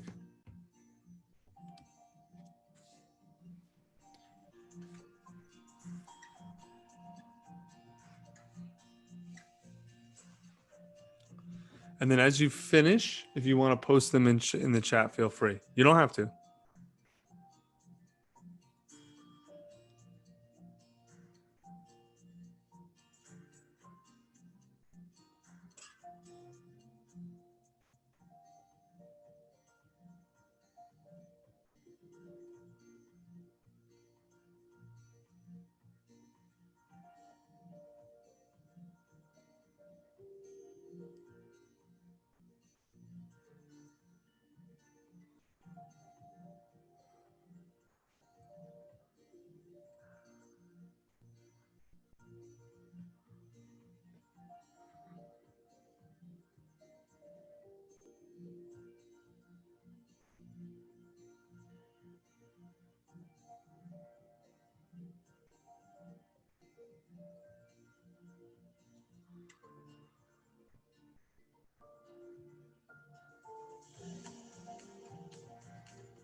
All right. Where is? All right, excellent. You see anything good in there? You guys want to call out? Yeah, there's a lot of good stuff. I like getting my story out of my head and body and into the universe, sharing my statement of I'm here and I'm worthy. I love that. All the I'm here and I'm worthy, full endorsement. Emily, you see anything? All right. Releasing dark truths I've held on to for far too long, that it might actually save lives, which is very true. Yes, absolutely. Your pain becomes someone else's map. We'll talk about that later. All right, let's go to number 3. What do you expect from yourself in the process of writing your memoir? We'll take 2 minutes, and this can be anything, whatever it is. And then again, feel free to post in a chat. What do you expect from yourself? It can be good and bad. It can be things you want to change, anything.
right. What you got, Charlie? Emily? I Well, love Chris this one. Piper said, go ahead, Emily. I love this one from Lenore. I expect that I will be better able to communicate my story verbally in an effort to help young people with similar struggles to succeed. Good. Love that. What else? Healing from past wounds so my inner child can be free to express herself without fear of the past. Love it. I expect to heal and uncover truths that made my past. Yeah, it's a lot of healing, a lot of forgiveness, owning up to truth, facing it. Really good. Good. All right, you guys are getting the points. Next, number 4. How would you like to feel after you've written your memoir? 2 minutes. Whoops, sorry. And again, it might not all be the same thing. Some might be positive, some might be negative, might be both.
All right. Anything good? Is Emily gone? Oh yeah. She was having some technical difficulties earlier, so I right, think no she'll problem. pop back on. Man, I love this one from Katie. Stronger, accomplished, proud, not looking at my journey as terrible, traumatic, but rather as strength to make me who I am today. Yeah, you may not feel that now, but you can definitely feel that at the end. But just by the way, something can be both traumatic and eventually positive for you. You know, like I'm not going to sit here and I had a very traumatic childhood in certain ways, but then at the same time, those are the things that created the conditions for me to grow into the sort of smart, strong, capable, independent person I am. Right? I can't have both one without the other. Right? So it doesn't have to be. Oh, it wasn't traumatic. It was traumatic. It sucked going through it, but I'm kind of glad it happened because it gave me the rocket fuel to kind of get here. Anything else stood out to you? Lighters, at peace, accomplished, relief, whole, free. Stacy said, like I'm standing on the front of the Titanic, feeling freedom. I'm flying. So one thing, just to be careful putting too much expectation on the book. You know, like these are all pretty reasonable, but like, you know, the book, it's not magic. A lot of times things will get worse before they get better. You know, like the book is part of the process to heal, but it won't do the work for you. Yes. But I think they get it. All right, cool. Number 5, how do you think your life will change after writing your memoir? So what I just said is a big precursor for this one. So I'll go ahead and start the timer. But the thing to remember here is like, it's not like I'm here, I'll write my memoir, and then I'll be rich and famous and happy. You're like that doesn't work, right? But things like what are ways your emotions will be different? What are ways relationships might be different? What are things like that? Things that are very reasonable expectations. It might be a big shift, but things that are possible or probable are what the best things to focus on. All right, sorry. 2 minutes.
All right.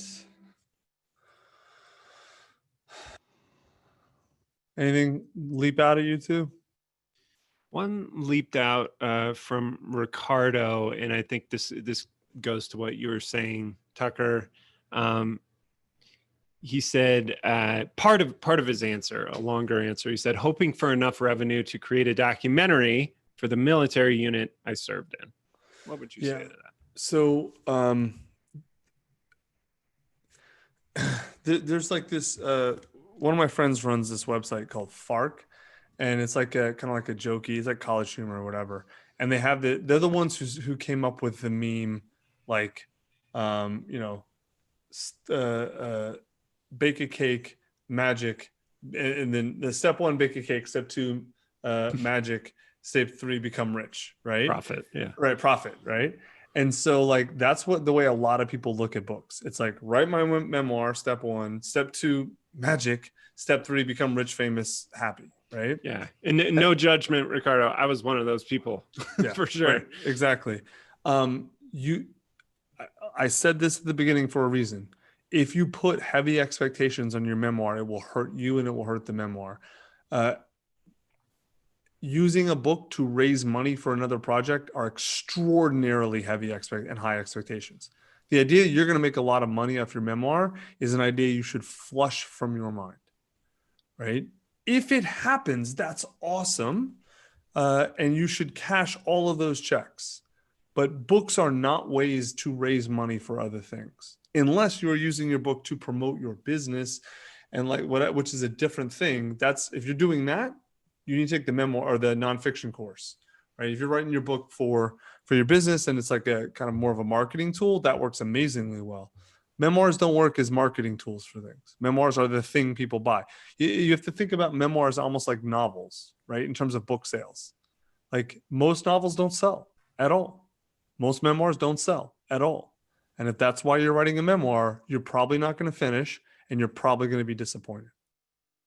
If it happens, that's really cool, but it's not why you do it. It's like why I went to play home run derby with Charlie, even though I knew he was going to win.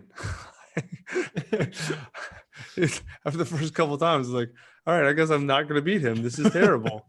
I kept trying, and the few times we tied was super fun, but I did it because I loved doing it, and it was fun and helpful for me, not because of the result.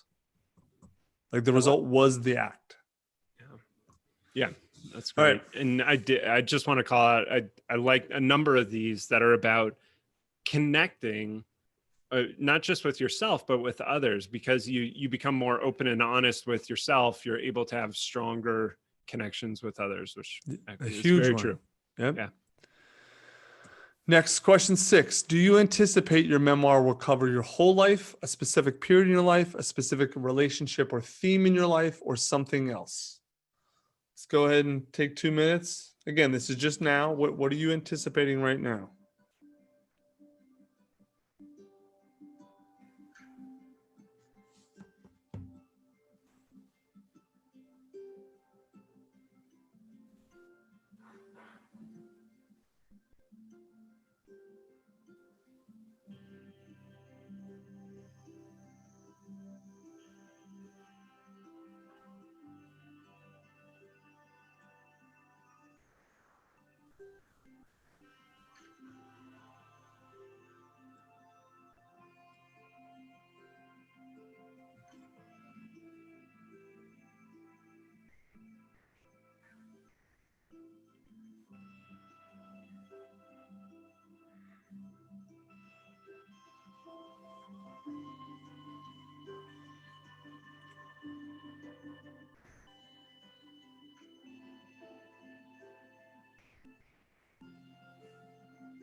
All right. What we got? Rachel asks, do I have to pick one? Time period versus whole life versus theme. No, you don't. Although I'm not sure how you write on multiple ones. I guess you could. It's been done, I guess. It's complicated. This is just getting you to, the whole point of this exercise is getting you to understand what it is you're going to write about. Because in a memoir, you can write about your whole life. You can write about periods, and you can, like, these are all options, right? It will cover your whole life, specific period, relationship. It can be one of these, or it can be a combination of these. That's it. That's the point. There isn't a right or wrong answer here. It says 1 minute. It should be 1 minute. And All it right. gives a starting point. It's not to say that you might write about a time period of your life and realize there's a theme that you're going to unpack through other episodes of your life. So Exactly. The point of this is uncovering your memoir, not, this is what my memoir is, deciding a lot. We teach in nonfiction, you need to know what you're going to write before you start. We teach the opposite in memoir, that the point is to just find the starting place and then go.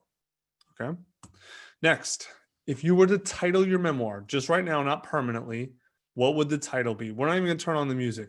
Just start dumping them in the chat. What would your title? And it might be terrible. This is temporary. That's all fine. What's your title right now? all teachers go to hell and back. That's great. Thanks. If that's Sandra. written by a teacher, it's good. If it's written by a bitter student, maybe not. I want to call out one real quick. Someone wrote they have 4 books and they listed off the 4 books. Pick one. Yeah. To start with. Yeah, Don't do them all at the same time. No, do not write 4 books at once. That is writing 2 books at once. The recipe for disaster. 4 is unthinkable. Right. Escape artist. Don't be sorry. My life and times. A wreck at the intersection of good and evil. Abused children become abused criminals. Well, that's true. That doesn't sound like a memoir, though. That sounds more like an academic or like a pop science book. Huh. I like the title though. Blood-colored nail polish. Okay, otherwise known as Red. No, I'm kidding. No, that's a pretty engaging title. What else? Eaten alive or invisible illness. Invisible illness is pretty good. Although that sounds like it's about the illness, not about the person.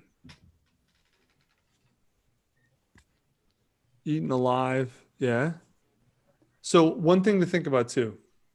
A lot of these sound like eaten alive is really good. I'm going to make some assumptions. I don't know if that's what the writer means. Eaten alive kind of what I imply from that is that the person lost, right?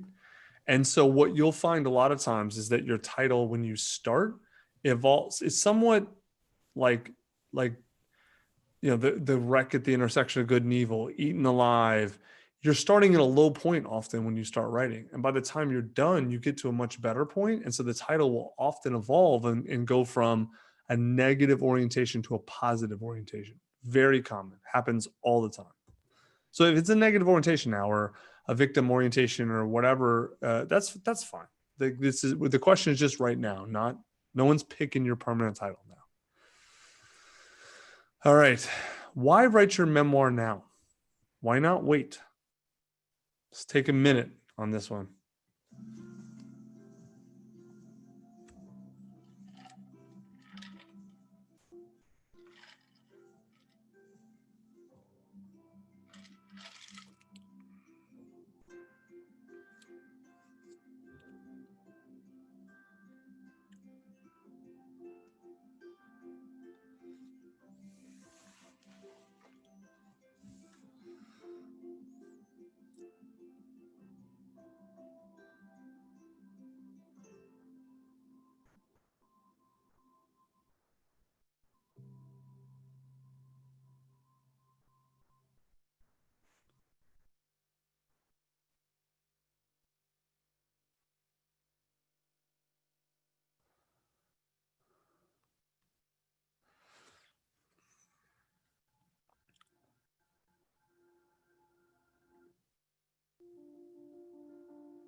All right.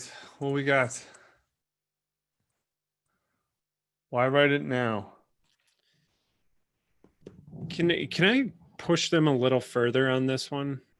Because I think there's more to it. It's like, what happens in your life 1 year, 5 year, 10 years from now if you haven't written it?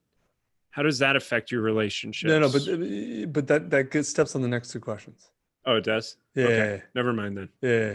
What are they saying now? Is there a common theme? Oh, no, I just saw a few like, well, if not now, then when? And it's like, well, we can go deeper than that. You can, yes. So if your answer is, well, why not? You might want to ask yourself if there's a deeper reason. Nothing wrong with that if it's just something you want to do. But I mean, there's a lot of things that I could just like, well, why not and do it? But I only have so much time to spend in this life. And so I tend to prioritize the things that are most important. So if you're prioritizing this, there's probably a reason. And the more you understand that reason, the better for you. Yeah. So like an answer I like to read is because I cannot keep this in my body any longer. Like I agree with that. It's a debt that you carry day after day. So addressing it is great. Yep. And at the same time, I think it's important to get to why am I ready to write this now? Yes. Right? Because sometimes it weighs on us, and that doesn't mean that this is the time to write it still. Exactly. Why now? Why? That's why the secondary question is why not wait? Because the implication is, well, if I waited, then X that you don't want, All right, next one. Why are you really writing your memoir? So we started off saying like what you thought, and now you go through these questions. What's the real reason now? At least as best you can come up with now. Let's take 2 minutes on that one. And really dive in and ask yourself, why am I really writing this? Because you can wait. You don't have to do this. but this means something to you. What is it? And only you can articulate that. I can't tell you.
All right.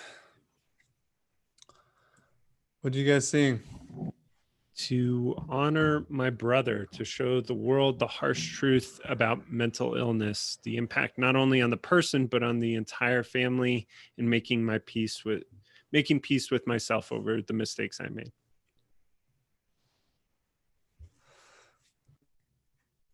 This is more an answer to the why now question, but somebody wrote, I'm tired of being scared to write it. I love that. That's good. That's really good.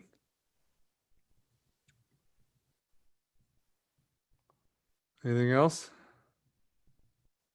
For 17 years, people have made assumptions about my story, and very few have ever asked how it is I'm still standing. I want to tell the story of how I'm still standing. Yep.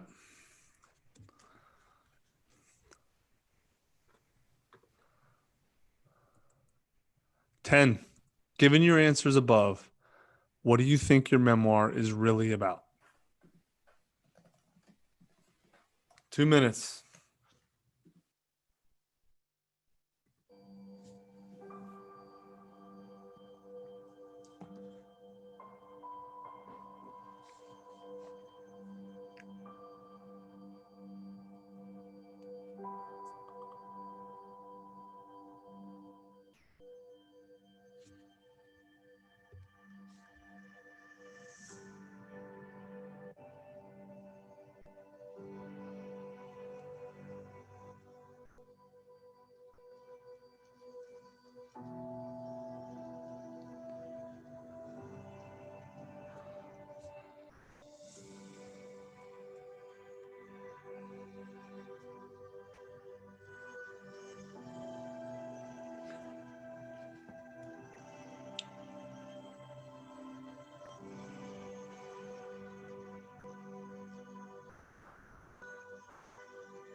All right. What we got?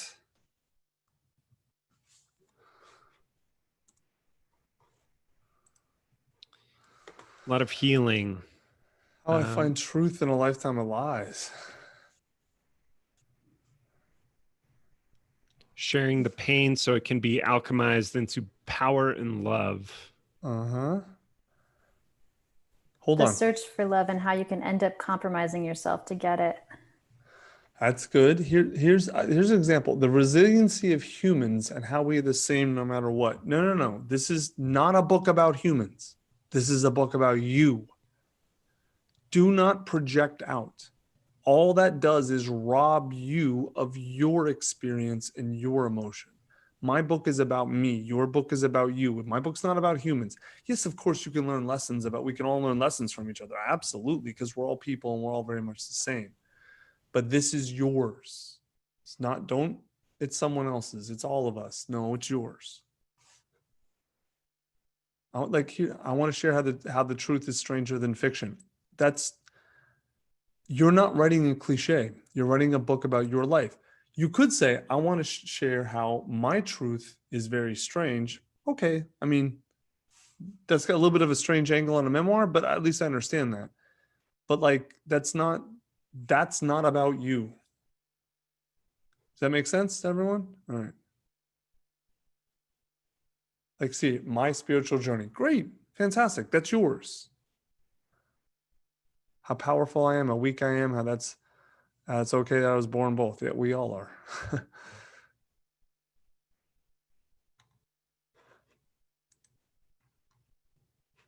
All right, this should have been a pretty intense exercise. It started off a little weird because we had all the issues with the thing, but if you do this right, this is really, really intense. And you kind of come around in a circle and you realize, oh man, this is deep. This is meaningful. This matters to me, right? So again, here's another one. How past pain and devastating trauma can have a happy ending. No, that's not your memoir. If I wrote a book about how pain can have a happy ending, that would be a research book. That would be oh, here's what trauma is. Here's how it works in people. Here's how they alchemize it and turn it to something else. That'd be an interesting book, but that's not my story. And I'm sure you're not writing that. I'm pointing that out because a lot of you are writing this. You're pushing these emotions external. How pain can be happy. How my pain ended up helping me find a way to be happy. Even that small shift brings this inside and makes it personal, makes you responsible for it, makes it about you. This is your book. This is the place for you to be selfish. And more than anywhere else. How I turn pain into compassion for others. Great, perfect.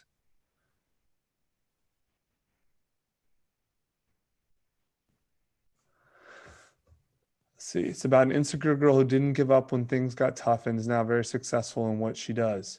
So again, do you see how you're talking about yourself in the third person? Think if you met me at a party and I said, oh, you said I'm writing a memoir. I said, oh, cool. What's it about? You say, it's about a girl who, I'd be like, what the fuck's wrong with you? Who are you, Prince William? Talking about yourself? You would say, Ricky Henderson. Ricky Henderson. It's about my story, right? And I'll tell you what, and I'm not picking, a lot of people are doing this, right? The reason people do this is because these emotions are difficult. They're hard. People are afraid to own them. They've been told their whole lives they're not valid. The whole reason you're writing this memoir is to do the opposite. So start with how you describe it. How I came to be the person I am today through the people who most influenced me. Great, perfect. That's exactly right. All of these should have I or my in it. I, me, my. This is it. You could be a selfless altruist the rest of your life, not here. This is not the place. My memoir is about my journey. I don't even care what the rest says. You got through an emotionally abusive 28-year marriage to a Christian minister and how I left to start a new life and a new spiritual journey. Great. That sounds super interesting. I don't know any details, but that sounds oh man, oh wow. I want to learn more about that.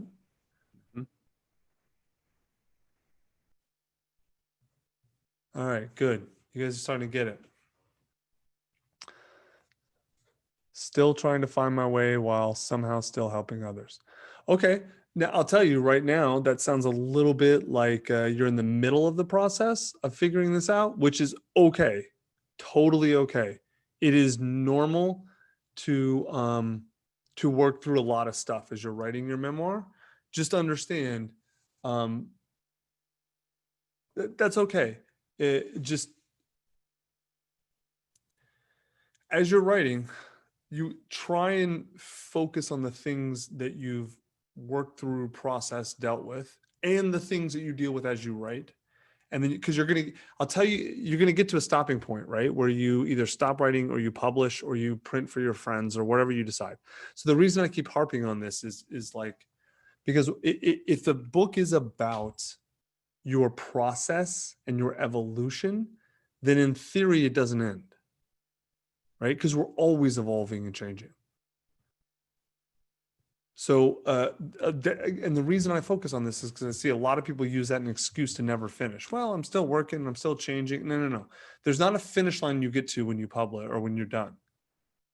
If that's not clear, then you can ask about that. But what else? Someone said brain dump it on the page, look for the patterns later. You can do that. That is actually a way to do it. I will tell you it's rough to do that though. Then what you're kind of doing is a journal. If that's not the only thing you can do it.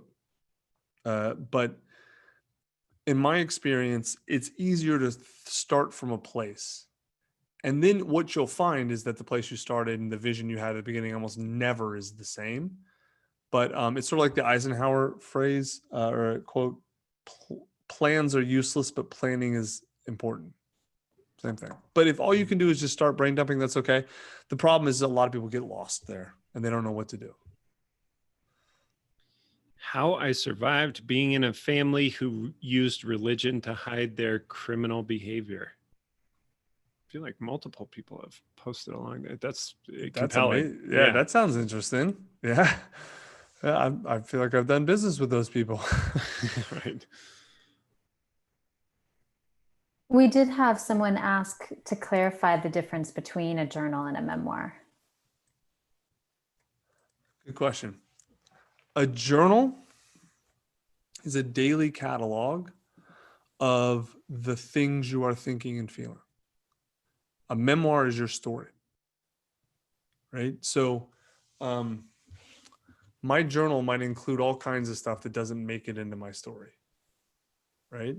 My story, like my books, I told funny stories in those. The next one's not going to be so funny. It'll be a little funny, but I didn't put my daily, I wasn't keeping a journal then, I don't think. But if I was, I wouldn't have put that in there, right? Because it's like, it's sort of like the signal versus the noise. Journal's going to have a lot of noise in it. The signal is going to be what really matters to you, right? To you. A memoir is about understanding. A journal is about recording. All right. Can my nightmare dreams be incorporated into a memoir? Totally. Yes. If they're relevant. And if a catalog like of Aaron fucking did dreams, that. unless you're Carl Jung. Yeah, right. But they've got to be relevant. Then yes, absolutely. Totally. Of course. Yeah. Yes. Don't just have like a book of your dreams. Don't do Finnegan's Wake. Oh God, the worst. All right, cool. This is really good. Some really good stuff in here. All right. Yeah, and Lauren wrote in, journaling helps us tell the story within the memoir. Absolutely. I often will journal and then write on my memoir. I treat them as two separate processes, but one helps me get to the other. I do now too as well. I'm glad. Thank you for bringing that up, Emily. I have a journal and I have the book I'm working on. They are not the same, although most of my book is coming out of my journal. Either I'm copy pasting it or I'm pulling the thread out or whatever. I write way more on my journal than I do on my book. Things like that. All right, cool. So what we're going to go ahead and do now. So we're not going to do the writing, editing, memoir plan, and outline. All that stuff's already on YouTube, right? Those videos. Okay. Yeah. So all of that. So what you do, the next step for now, you outline your memoir, which is really, really simple. It's the kind of the next stage. Then you develop your writing plan, which we have a whole doc for. It's in the course. Then you write it and then you edit it. Right. And so I'm not going to outline all that. That's all there. It's all really, really simple, really clearly detailed. Okay. What I'm going to do now is I'm going to go over, we're going to go over Scribe Writer's Room, what that is for people who want extended help beyond just the webinars and the courses. And then we'll be done for the day.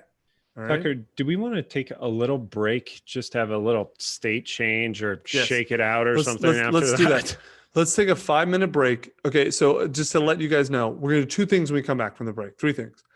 When we come back, we're gonna go over Writer's Room, right? That's the paid coaching stuff, right? So we're gonna explain what that is, and if you have questions about that, we'll answer some of them. But then like we'll tell you like who you can, like how you do calls if you want to really learn about it, if you want to join, etc. Then we'll do a general Q&A for maybe 30 minutes, and then we'll do some hot seats. Okay, and then we'll give out swag at the end. So we'll take what do you think? Let's take a 7-minute break. We'll come back at 2:30. Sound good? Cool. Awesome. You got the music, Charlie? You do, actually. Okay, I'll turn it on. Some Emily, folks are asking about links to the rest of those resources. I'm going to post our course page. Just post the course both page. Chat and It's the Q&A. yeah, it's all there. Thank you.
All right.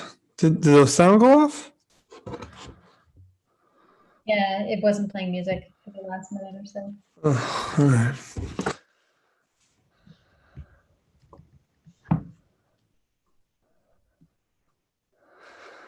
All right, cool. All right. If anybody sat in their chair the whole time during that break and continued staring at your computer, I highly recommend you stand up and shake out your limbs, because you just spent an hour examining probably very painful parts of your life. Yes, It will very make intense. a big difference. Yes. Could not agree more. All right, cool. We ready? Let's jump in. Share. There we go. All right, so we're going to talk about Scribe Writer's Room now. So we have a guiding principle at Scribe as a company. Our information is free, but our time and our expertise and our services cost money, right? So to be clear, you can finish your book. You can finish it twice. You can finish your book with the free info, right? Like the course that we have details every. We've already gotten you to the point now where you should understand. Okay, you've got a memoir. Like I said, you want to write a book. You want to write a memoir. You've given yourself permission to do it. You have a pretty good idea you've let go of the idea of anything that's coming in the future. You're just going to write it for yourself for now, and you have a pretty good idea of what you're going to write about. The rest, all of it's up there. Outline, writing, plan, writing, editing. You can go through it at your leisure. It's really straightforward. It's really direct. It walks you through every single step, right? You can write it with that, and plenty of people do. But there's a lot of people who want guidance and coaching and accountability to help them along the way. And we know, because when we first did this, we only did it teaching, and a ton of people were like, hey, can you sell us more stuff? And we're like, yeah, of course. And so we developed Scribe Writer's Room, right? So I'm going to describe what this is. So the one of the big things that comes is that you get access to a private writing community, right? It's on Facebook. It's called Scribe Writers Room. It's very active. Emily and I and the other authors are in there every single day, and we're in there posting word counts, because you'll see in our writing section, we recommend or the writing plan section, we recommend people post their word count every day as accountability function. And this is the room that people do it in, because if you post in your main Facebook account, it's super weird. A lot of people don't they don't know you're writing a memoir, they're not writing books, they're not kind of at your consciousness level, right? Whereas if you come into Writer's Room, everyone you're going to interact with, and there's only a few hundred people in there. They're all authors. They've all been through this program. They're all either writing their books actively, or they have written many, like Emily and I, and the other editors, Hal, a few others. So here's a really good example from Tamar. It was 3 p.m. today. I had not written. I stopped everything 40 minutes to honor the commitment to myself and be grateful I stuck to my word. Thanks, Tucker, for the excellent coaching today. Right? Christopher, shout out to the Scribe team. So many times your advice just pops up and gets me back on track. That trust the process. The next thing you get is a weekly 1-hour Q&A with editors, right? So it's a Zoom call, not a webinar like this. It's an actual Zoom call where you're there interacting. You can see Emily there, Hal's also on. Those are the two main editors. Sometimes Chaz is on, sometimes I'm on. We're going to talk about that in a second. But for an hour, you can come with any questions you have, any problems, anything at all. You ask it, you get help. And even though the calls, what do they average now? 30 plus people, Emily? Right, they're 25 to 30 people. They're not packed. Like everyone gets their questions answered. So don't feel like, oh, well, I'm never going to get my question answered. No. You will. You come to the call, you're getting your question answered, your problem dealt with.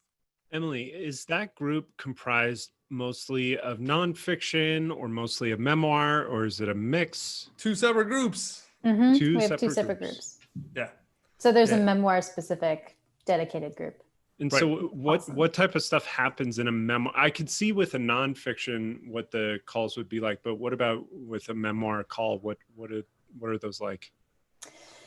We often spend a lot of time sharing what the journey is like and where each of us are at on it. So it's less like the nonfiction knowledge share calls are often solving tactical issues with what to do about a specific thing in a book. This is really a little bit more about how to be heard and supported around the emotional journey of writing your story and telling your truth. Yep. Great example. Susan says, great Q&A hour today. I'm getting so much value just in hearing from the others in the group, which, by the way, we hear this all the time. There's a bunch of people who are like, Tucker, your teachings are really good and the content that's out free is amazing. They're like, but I actually get more from the weekly calls. And I'm like, well, fuck you. No, I'm kidding. But they really do. There's a lot of people who say that, because I think what you'll learn is, even though I cover all the material and it's all for free, a lot of times the application of the material to your specific circumstance requires some fine tuning and adjustment. And that's what you get on the call. Then you also get 3 private consults with editors. So Hal and Emily are primary consult people. Hal is the editor-in-chief of Scribe. Emily is she's soon to be the head of Scribe Writers Room, but she's one of our executive editors. So you actually do 3-hour-long calls with them. Matt says, finish my positioning and outline call reviewed with Emily. Got some great advice from her on taking the pledge to, when he says taking the pledge to vomit, what he means is a vomit draft. In the writing stage, we tell you that we call it a vomit draft because the goal of the first draft is just to get it out. He's not actually going to vomit. Although I'll tell you, sometimes when I'm writing deep emotional stuff, I do feel like vomiting. Feeling energized. Next one, Jessica, 733 for yesterday and today. That means her word count. Also, I had an awesome session with Hal after tweaking some things in my outline. I'm kicking off my vomit draft tomorrow.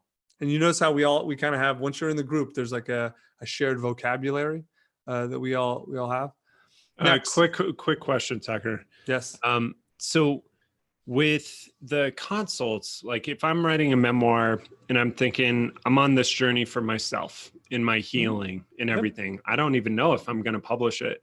Yep. Would I benefit from those consults with the editors or not? Absolutely. Emily, talk about that, since you lead most of those. Yeah, it's especially the coaching makes the most sense really early in the process. We see so many people really struggle to get started because they don't have validation that their idea is going to work, and they're not willing to invest all the time to explore it. And so we can give them the confidence that they're starting off on the right foot. And then usually once we've done a couple calls to really nail that down, people can just write, and like they then understand how to start solving their own problems, how to edit better. Because writing is really it's an experiment in practicing how, we learn to write every book by doing the practice of writing it. So the coaching is really helpful for getting people off their feet and solidly on the journey of doing that. Yeah, I would say the coaching is especially, it's even more important for memoir because of the emotional aspect. Yeah. Like, I mean, this is just anecdotal because we don't keep data about this, but I would say at least 90% of the people who finish the book that are not in one of the paid programs are doing nonfiction. Whereas it's probably 70-30 or 60-40, the split in the paid programs. Because when you're doing memoir, it's just such an emotionally taxing process. Whereas nonfiction, it can be hard. Like writing a book is never easy. But if you're writing about how to build a sales team, that's no comparison to writing about an abusive childhood. It's just not the same thing. Yeah. So, and just a note, I'm not trying to be like a ham or one of those people who's in a seat feeding questions. Like I have these questions too. I'm working on a memoir myself. So, and I've written memoirs, so I'm coming from that place. Right. Okay, cool. Charlie, why aren't you in our groups? Come on over. Because it's Charlie a personal journey, and it's a fairly new, it's a new development. And it was like actually doing these workshops made me realize like, oh shit, I got to write another book. And so it's all right, Charlie. Just ignore us. We're just here hanging out. Not here to help at all. I know. Next. All right. So the next is a quarterly author roundtable. So every quarter, I'm going to bring on one of my fancy author friends, and you can ask them direct questions. It's not, again, not like a webinar where it's like you're watching two people talk. You are there in the meeting asking them questions. The first one had Tim Ferriss. We just had the second one. It was Sean Platt, who's a mega selling fiction author. He's written a ton of novels. And then the reason we brought him is not because he was answering fiction questions. He published 150 books last year. And so we had a lot of seriously, dude, like he didn't write all those, right? But he has this amazing process for turning out novels. And so we had a lot of questions about process, but then also just writer mindset questions. He's written 150. I know. Well, him and his writing partner, and then they have like a whole bunch, a writing team beneath them. It's amazing. And so we had it was a really good hour of questions because he came at it from a very different angle than me. How many fancy author friends do you really have, Tucker? Is this going to be how many people do I know, or how many are friends? Because they are different questions. I'm just curious about like so Tim Ferriss, Sean Platt. Who else do you expect is going to be on these? I mean, dude, it totally depends. I'm sure Goggins. You don't have to name drop necessarily. Yeah, but well, like I mean, I'm sure Goggins will come on one of them. Like he's a good friend of mine. Ben Hardy will probably come on one. He's written a couple of bestsellers. I mean, let me look at I literally, I can just, who do you want? Roy H. Williams will probably come on, who's the highest paid living ad writer. He's written 3 mega bestsellers. They were bestsellers in the 90s, but like they still sold tons of copies. I mean, go on that. Like if anyone wants to put anyone in the group wants to put in requests, I can get to just about anyone. Like that's Malcolm Gladwell is probably not coming. He thinks he's fancy. But there's tons of big name people, friends of mine. Seth Godin. People are asking. Seth will probably Godin. Yeah, Tiffany Haddish. Certainly. Well, Tiffany's cool, but she didn't write her book. I did. She's the author, right? Like it's her stories, but I was the writer. So having her on wouldn't be an additive for that group. This is for people who are writing their own books. Because if you're in Scribe Writers Room, you're writing your own book. You're not in one of the more expensive programs we have where you are interviewed and whatever. Nothing against that. It's just you want to talk to someone who's walking the same path as you, which Seth has, right? Whereas Tiffany hasn't. It might be a good idea for us to poll like, hey, who would you like to see? And not right now, but I mean within Writers Room. We can. Well, I'll ask the people in the group, and if anyone who has suggestions knows, they can ask.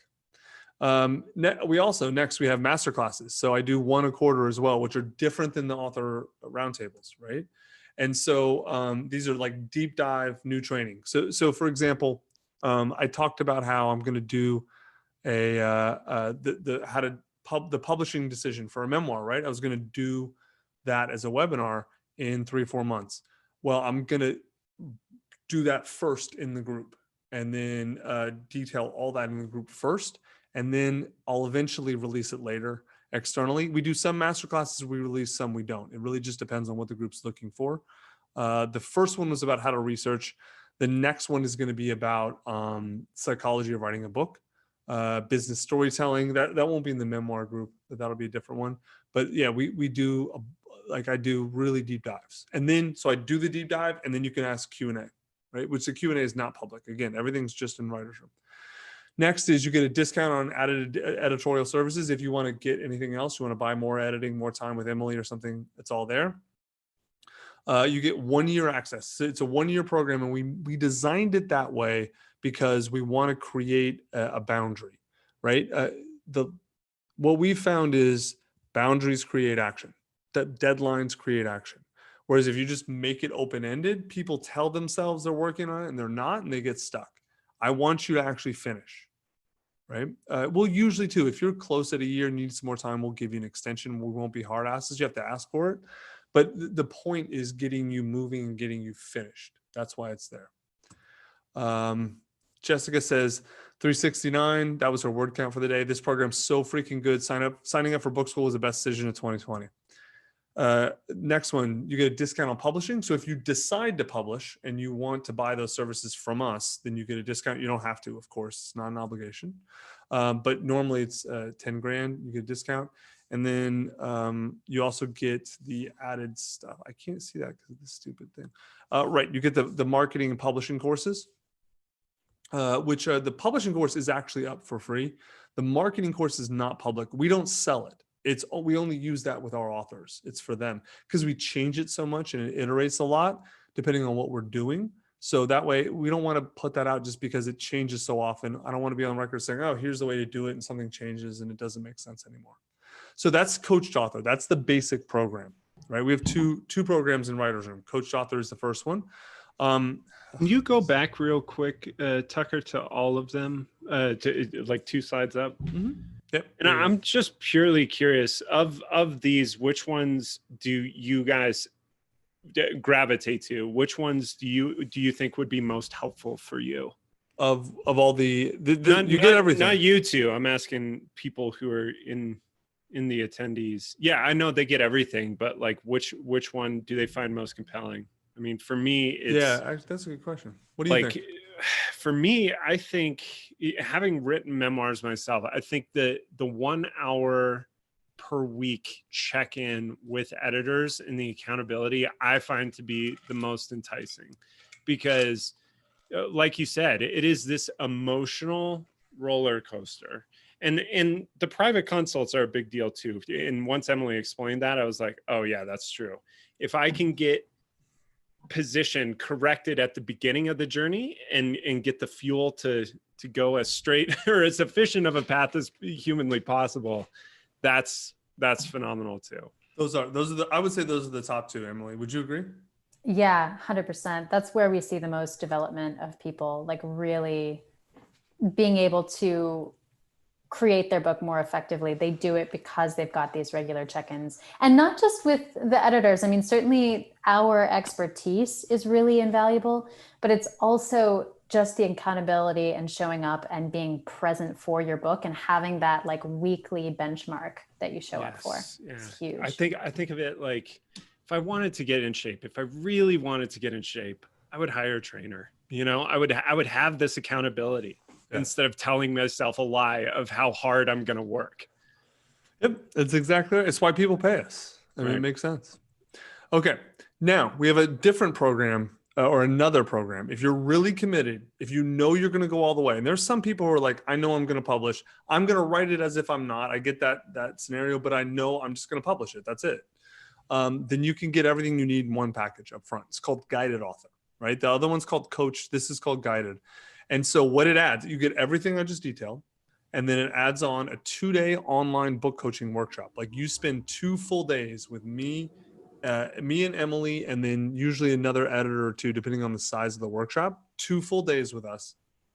And it's led by me, and we walk you through every aspect of your memoir. So we start where the free course ends, and we go further. And it's usually there is some information, but mainly it's us workshopping your stuff. We're looking at your material and giving you feedback on it and helping you work through it, right? And not just us, it's the other writers too, small groups helping you work so you can kind of hear, oh, this is working, this isn't working, this, like you can understand exactly what's going on. So again, it's done over Zoom. They're all remote now because we live in a remote world with coronavirus.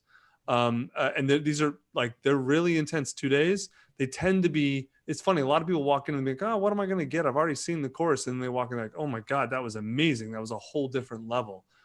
That's usually what they get. Then when you're done writing. Sorry to interrupt. So the difference between like what's going on now and that is that kind of hands-on. It's like I said, our time and our expertise. The information is free. You want our time and our expertise leading you through it individually, then you pay, right? That's what the workshop is.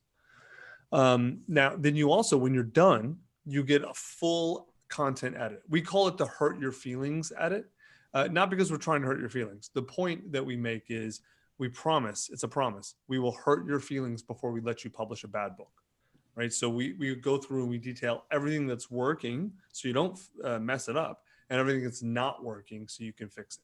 Right? So you can know for certain, like we will tell you everything wrong with this book and how we think you should fix it. So you can publish with certainty that you're going to be okay. Right? Then the third thing you get is full publishing. So like we do everything, book cover, interior layout, put it on Amazon, ISBN. I mean, literally, you don't have to think about it.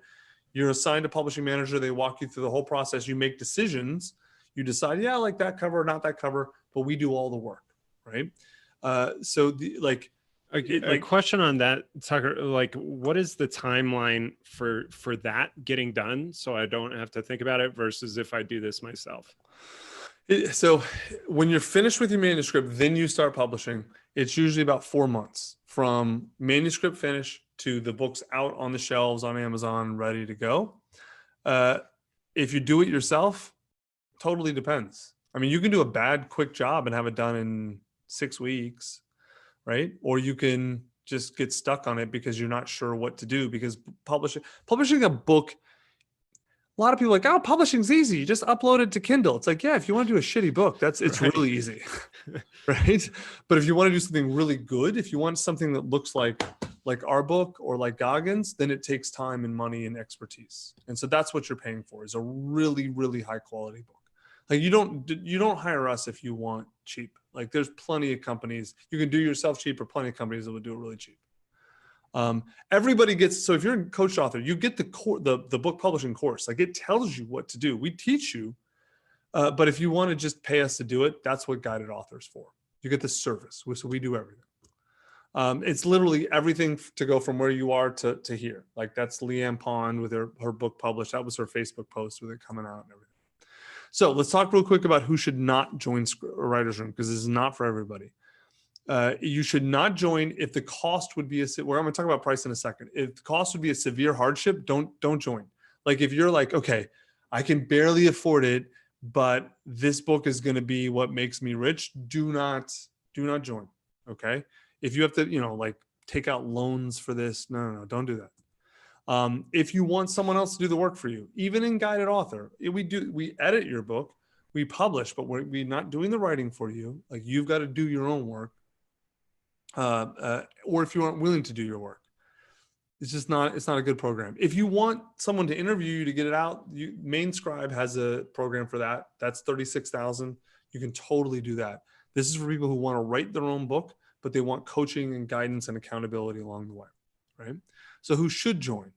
So if you value supportive community, encourages and lifts you up, not everyone does, but if you do, if that's something that matters, you get that in spades. Michelle says, Joy, thank you for motivating me. I was not having luck writing. I was about to type that I didn't write and saw your post for 100 words, which we tell people to aim for 250. She only got 100, which is great because she's being accountable. I thought, come on, Michelle, you should be able to do that instead of taking the 0. I got 329 words done. Love this accountability group. Truly motivating. I want to point out Michelle is an author and Joy is an author. Neither of those are editors. Those are authors accountable to each other. The second type person, if you want peace of mind knowing the Scribe team's here to answer your questions, that is a huge part of why people love the group, is they know whenever I have a question, an uncertainty, insecurity, I can go on Facebook and post my question. It'll be answered in a few hours usually, or I can wait for the weekly call and get it answered in person. I always know I'm never going to go too far off track. If that's a concern of yours, it's a pretty good reason to join the group. John says, wrote, but more significantly, got great direction on my call from Hal on how to tighten book positioning. And the third reason to join is if you want personalized one-on-one coaching, right? Shayla says, I had an amazing call with Emily about my positioning. She helped me feel super confident about the direction I'm going in. I'm so glad I paused my writing to get clear. It's totally worth it. So if you want to not worry about, am I doing the right thing? Is my book good enough? That's why we're here. We're going to look at your stuff and tell you if it's good or not, if it's working or not, and how to make it better. And then also, if you want a comprehensive system, takes you start to finish. And more importantly, if cares if you succeed. Like we don't do this because we're trying to extract money from you. If we were, we would sell the course. We'd make way more money from that. We actually care about people finishing. And we found selling the course does not work to get them finished. Giving the course away and selling the help works way better. We make a little bit less money. It's fine. Britta says, I've said it before, I'll say it again. Going through this entire process has been amazing. It's changed my life. I don't know I've ever had such an amazing team who totally has my back in my life. We didn't pay her to say this. This is what she wrote. I absolutely can't imagine trying to write a book without the support, knowledge, and love. Britta's done 3 books, actually. Two with us, sorry. 2 books. Daniela says the same thing. I won't read the whole thing, but much easier. Thank you guys so much, et cetera, et cetera. So let's talk about price. Coached author program, which is what we talked about at the beginning with the whole list of stuff. It is $1,647 if you pay all up front, or you can do 4 payments of about $500, right? So it's a little bit less than $2,000. Either one works. Either one's fine. Then if you want guided author, which is if you know you're committed to publishing, this is by far the best value. You save a lot of money as opposed to buying each service independently. If you're not committed to publishing, then this isn't the good one. It's $16,000 if you pay up front, or you can pay once a monthly for a year, and it's $1,200 or $1,500 a month. Sorry.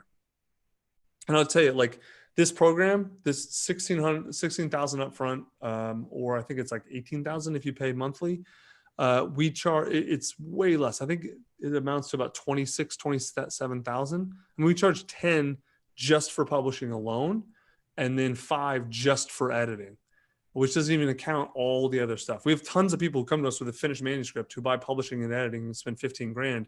You could spend 16, and then you get the whole coached author process, writer's room process, plus the workshop, plus the calls and everything else. So actually it's detailed right there. There you go. See? All right. It's all right here. If Emily or Charlie, if you guys could post the link too, that would be helpful. But wait, there's more. Post that link though, Charlie. There's more. Do you have knives for us now? Almost. So that's Kevin. If you guys don't know who that is, that's Kevin Harrington. Kevin Harrington invented the infomercial. So you may hate him or you may love him. I never ordered anything from infomercials, but I loved watching them because people were always so excited about like knives and stuff. I was like, man, you're high energy. The reason I posted that is because we're actually doing a book with Kevin. His book is called Mentor to Millions. It comes out with Hay House in a few months. We actually did that book. It's pretty good. If you sign before the offer closes, which I think it closes in like 3 or 4 days, then you get the whole swag pack, right? So like everything that we do, and like guys, I use all this swag. So like I was super anal about it being really good. Like you can tell, you see the light reflecting off. This is like a leather embossed custom Moleskine, right? And then you can't really see the pen that well, even though I have a fancy camera. This is like a really nice Bertolli pen. You wouldn't believe even it's like we bought a lot of these, hundreds, thousands. They cost a lot of money. It's kind of ridiculous. And then our cup, a fancy cup, which I actually use. You get the book, which I wrote. You can see it all there. If you order, whatever it is, in 3 days, next 3 days, you get it. And yeah, you don't get the mug. You get this thing, which is way better, the metal one. All right, there's a link again. Is it up, Charlie? Yep. Awesome. Yep. All right, let's do questions. Let's do questions on Writer's Room quick, and then we will go to a Q&A and do some hot seats. All right. So questions on Writer's Room and what it entails. Post them in the Q&A. Yes, I answered. Go ahead. Go ahead. No, go ahead, Emily. Sorry. Well, I answered this question earlier just by texting, but somebody asked what type of editing you get in the manuscript edit. The answer is whatever type of editing you need. We do developmental editing, structural editing, line editing, and we'll evaluate every manuscript to see what it needs so that you know in advance what we're going to do as we go through. Yep. Exactly right. Yeah, if you go to the link, you can see everything's all detailed in there as well. And then it has like the link to go to. And you can also, if you really want to talk, like if you feel like, I want to ask a bunch of specific questions, I don't want to do it here, you can book a call off of that and talk to, I think, Ricky, who's our lead author strategist. She's not on the call. She's a great person to talk to. All right, let's just go to general Q&A. If you have Writer's Room questions, put them in there too. But any questions you have about anything memoir related? So here's a question. What kind of marketing services does Scribe offer? I'll give you that one first, and then I'll follow it up with the next one. So we do not sell marketing services to people who didn't write their book with us. So I'm going to tell you what we do, because it's a huge part of our business. It's about half of the revenue of our company, but we don't even advertise it externally. So if you don't write and if you don't go through our publishing process, we don't work with you. And the reason why is because most people position their books wrong. and do a really poor job of publishing. And so if the book looks unprofessional and is poorly positioned, there's no marketing on earth that can save it. Nothing you can do can make it sell. But if you get the positioning right and the publishing's good, then it's really easy to market a book. It almost markets itself in a lot of ways, or it makes it much simpler, I should say. Why do most people not do a good job with positioning and publishing? Isn't this easy, Tucker? If it was easy, we'd have a different company. Because it's hard. It's not easy to do this. It takes a lot of practice and a lot of expertise, often. And a team. I think it was the big thing I learned was like that. I think that's the biggest deception of like, oh, it's this lone genius out there making this book, you know, who did it all by themselves. And then it's like, you look at the acknowledgements and it's like, there's 20 people, tons of people involved. No, because every single thing is a different expert. The book covers got to be someone who designs book covers. The interior layout, you think, oh, you can just get software to do that. No, you can't. Can't do that in Google Docs. No. If you do, your book will look really janky and unprofessional, and then people will judge you. I don't need to go over our marketing packages. If you publish with us, we talk about that in the publishing, and we'll go over that. But the point, we offer comprehensive marketing services, big ones. Like we have it's a major part of our business. And then someone asked, how does it work with rights? Business. Hold on. So someone asked, how does it work with rights once a book's published? The way we publish, the author retains all rights and royalties. So you make all the money, you keep all the rights with us. What'd you say, Emily? I'm sorry. Oh, just that the marketing packages is a really effective part of our business too. It does. It works well. well. It's been really incredible to see the results authors get. Yeah, it's so funny to watch, like, because we've seen it now. Like Emily and I especially, we've been running the guided author workshops for, we have a nonfiction workshop and a memoir workshop. And so you're in different ones depending on which book you're writing. And we've seen people go from showing up like shy, totally insecure, even though they're successful, shy, totally insecure at the one of the guided author workshops, and like freaking out. They don't think they can write their book, all the blah, blah, blah, all these issues. And then watching them go through the process, and now the book's out, and they're like, they've completely leveled up. They're like ballers in their fields. They're so confident. They're all these sorts of things. It's like we've seen the cycle play so many times now with people. It's pretty cool. Yeah. All right. What are the questions? Memoir questions, anything at all, writing, anything like that? Someone asked earlier, Tucker, were you always a great writer growing up? No. Yeah, right. I stepped out of the womb just penning off Pulitzer essays. No, of course not. No one is. Anyone who tells you that writers are born and not made, is an elitist snob trying to keep you from writing so that they can feel like what they do is special. And it's not. Writing is a skill, just like mowing a lawn or being a mechanic or being a doctor are. It is a skill and nothing more.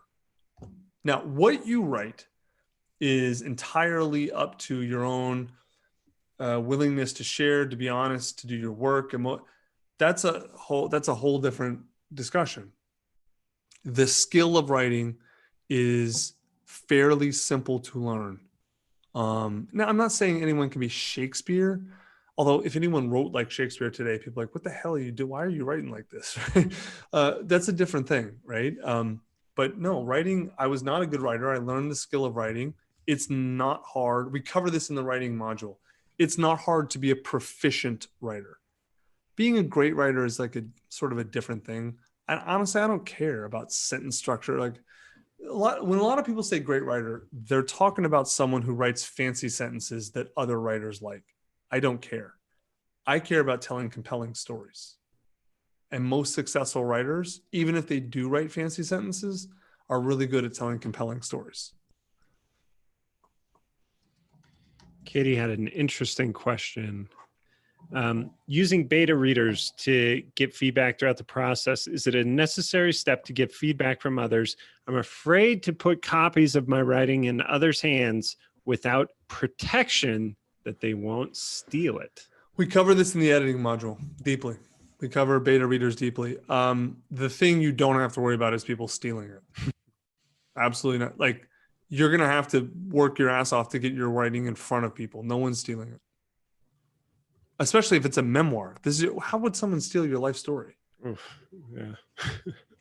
That'd be something. But we cover beta readers in the editing module deeply. It's not possible, Katie. For some cases, I hope they wouldn't. I guess it's possible. It happened in Mad Men. You can steal some, but you can't. It's not. First off, your beta readers would be someone you know, and so if someone you know took your book and published it as their own, you could sue them and you would win, because that's theft. Pretty simple. It's simple, basic IP theft. What's interesting too is that we only ever get versions of that question, like what if somebody steals it? We only ever get that question from people who haven't written the thing yet. We never get that question from people who've created a piece of work. Like that question really is, it's a diversion tactic. It's a fear to stop you from creating. Thank you. Precisely correct. All right. So I've got a question for you, Tucker and Emily. You've done a number of these workshops now. You get to this point where you kind of set people up. Here's your structure. Here's your framework. Here's a process to get the memoir done. And a lot of them are going to go off and try and tackle it on their own.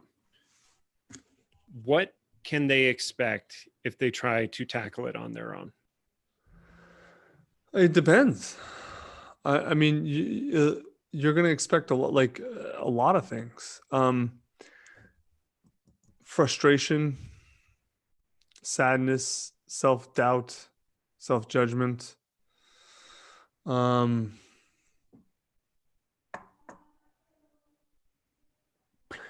Self-doubt's a huge one. Yeah. That's probably the biggest, right? Emma, what would you say, Emily?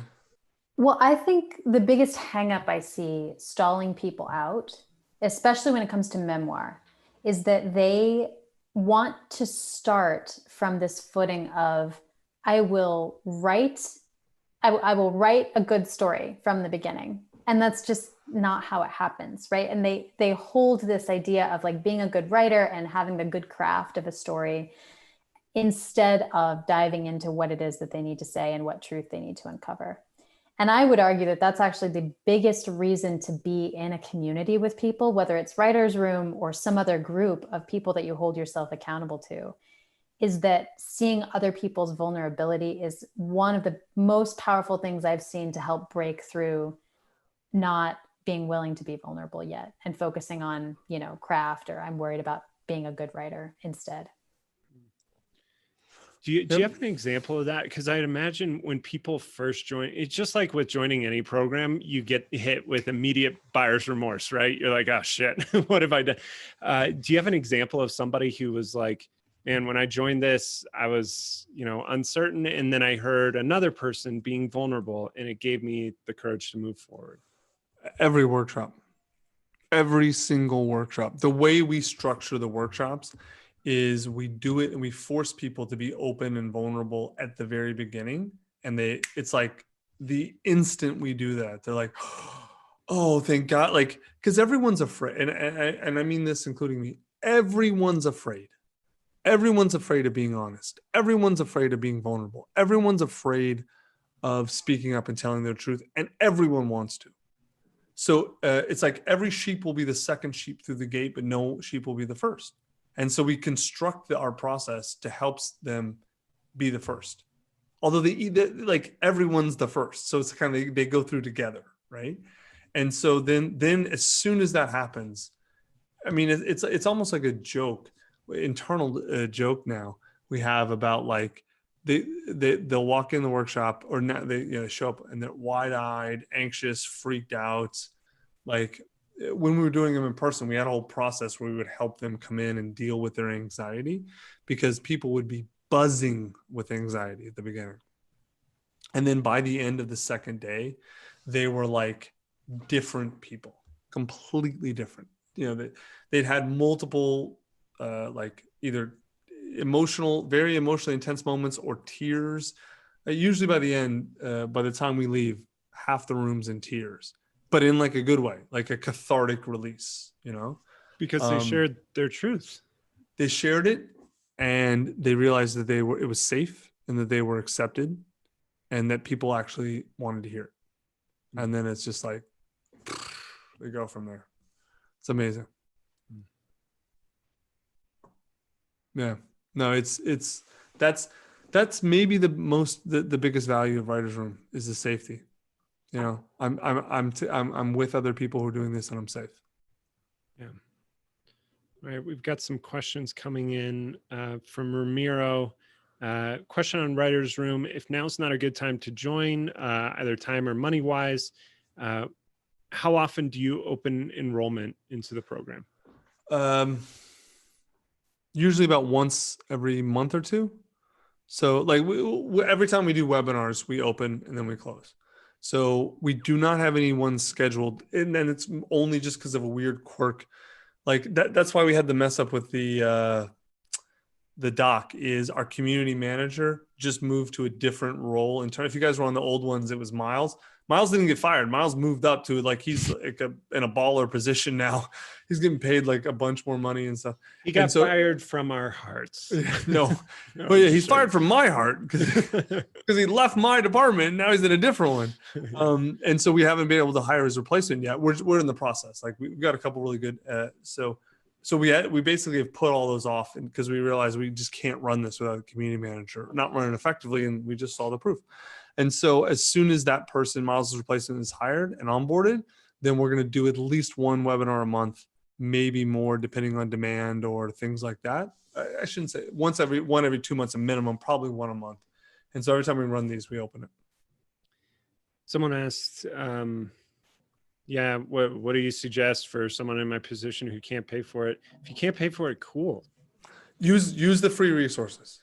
And, yes. and use those until you can afford to pay for it. I'm serious. Like, do not. It's okay, man. We're not trying to put anybody out. No, like, we're not going to tell you that. how to sign up for a PayPal credit card. And I hate that. This, I refuse to. Oh, here's put it on payments over 6 months, and no. That's the worst. We'll never do that. This process is probably going to be a while. It's going to be a year that you write your book. So start writing now using all the free info. And then save your money if the book matters to you. And if you realize, okay, I need help, work hard, save your money, find other jobs, do whatever. And then when you're ready, and we'll be here. Yeah.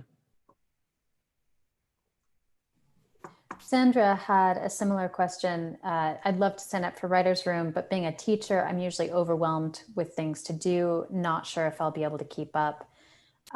Sandra, former teacher, I hear you. And I actually think if you're committed to your book, doing it in the summer when you know you have some time to get the momentum started is an excellent time to get in the habit of your book.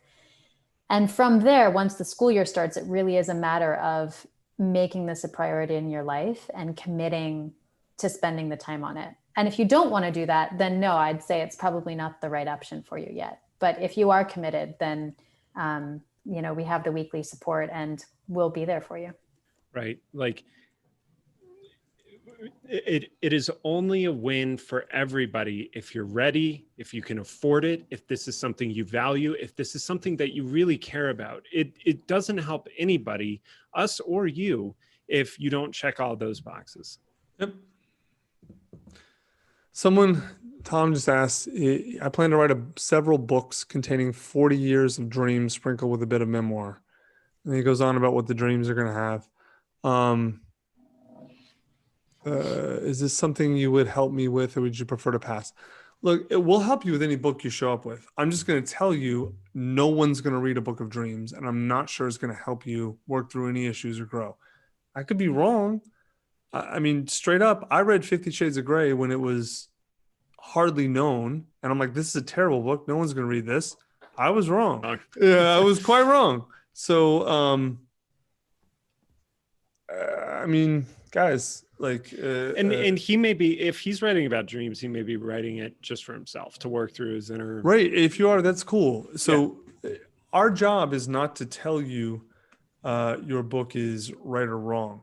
Our job is to help you read it because he wanted me to come on his show and talk about the book, which I did. We had a whole, like, I was like the, I don't know. I was one of the panelists talking about this book, and I couldn't get over what college student doesn't have a computer. Like, I couldn't stop. Like, she's 20 years old. She's a senior. How does she not have a computer? And Dr. Drew's like, this is not really why you're here to talk about it. All right. What other questions we got? Should we switch to doing some hot seats? We can. Yeah, it looks like I don't see any other big questions. Yeah, so I did see questions about writing and editing. Those are all in the just go watch those modules. They're all in there. How many words should my book be? All that stuff. It's all answered. There's one last question about Writer's Room from Donald, saying he doesn't think he needs the coaching, but he would want to take us up on editing, and could he do the editing module only? We don't have editing only as a service, separate. But we have editing and have publishing. But we can add we can add editing to the publishing option. So if you also want to publish with us, then we can do that. Yep. Katie asked a question related to, I guess it's imposter syndrome. She said, I have a bachelor's degree in a field unrelated to writing. I assume it doesn't matter and anyone can write a memoir. Yeah, absolutely. Totally. Yes. Your story is what matters. It doesn't matter what your credentials are. Nope. You don't need any credentials to write your story except being you. All right, we can do hot seat. How you want to structure it, Charlie? All right, raise your hand if you want to be put in the hot seat. You want to share your work and have us take a look at it. So Ramiro's hand went up first. And so this is not a Q&A, by the way. This is not necessarily a Q&A, though we can answer it, but you will be required to show your work, and we'll take a look. So what are we going to look at here, though? I just thought about this. I thought that's how we were doing it. Yeah, no, I know. It's normally we do the hot seats, right? But the hot seats before on the nonfiction, we've only ever done nonfiction hot seats, and we've worked through the whole outline thing. So we'll look at their positioning. Oh. I just realized that. Well, I suppose all that really matters is that they did the work. You know, there's nothing to grade. We look at the uncovering thing. You know what I'm saying? Mm-hmm. We can pull them up to ask questions as well. Like if there's some small piece of guidance that they want that other people could benefit from. Let's do that. Let's see. Does anyone have a question or a set of questions they feel like they need to talk through, or that if it might be complex? I'm going to lower the hands and then raise them again if you to this new question. Yeah, sorry about that, everybody.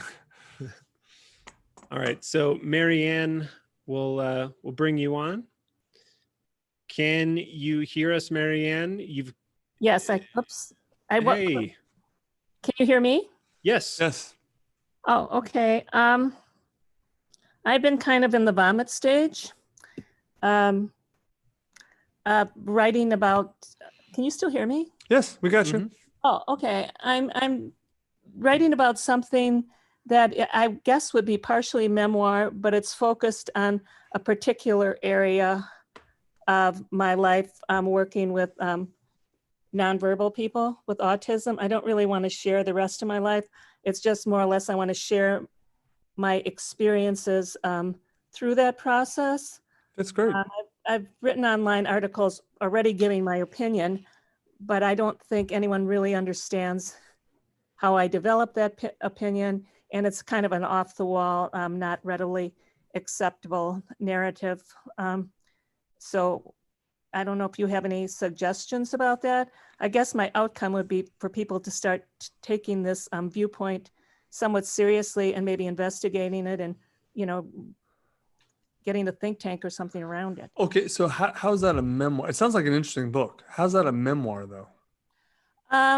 Because I basically just have a few things to say what it is, but nobody seems to buy into it. And I guess the kids, I was a teacher of nonverbal kids with autism for many years, and they kind of showed me on a journey their capabilities of doing things that were not typically normal, from telepathy to telekinesis, to other things that, but also just the process itself. It's not really a typical telepathy. It's kind of like a sharing of consciousness. So it's not something that most people, it's kind of a futuristic viewpoint for most people, but the current processes don't make sense without it. And it would result in better programming for the kids, I would think, but also it would expand the way we view consciousness. So it's a complex, that's why it's been so hard to write, because it's complex. I don't even know who my audience is. You have to have experienced it on some level to even. So all right, I'm glad you're being hot seated. This is a perfect example of who's good for a hot seat. So let's talk about this. What's your objective for writing this book? What do you want what do you want to accomplish for you and for the reader? For me, I want to get it off my chest because I'm getting old and I've been carrying it around for a long time. And I feel the kids have wanted me to do that, or they wouldn't have given me what they have over 30 years. I would also like I said, to people to look into this so they start viewing these kids differently, and also how they can share, where we're all going in terms of consciousness and a way we could all be communicating, which we are not currently doing. But it's mainly, I want people to investigate it, and I want people to see by how understanding it, they would view these kids differently, and they could also take in accountability of what their position is and how they could improve, their own, not behaviors, but strategies to better serve them. Okay. But it can't be a how-to book because nobody really gets me. Let's put it that way. Nobody. Nonfiction. It's very hard to get what I'm saying. And so I thought maybe if I started at the beginning and how the kids step by step took me through the process, they might have a better understanding of just me making the few statements at the end. Or I could just, because I've made the statement. That's not a memoir. Mm-hmm. So this is not your story. This is a story.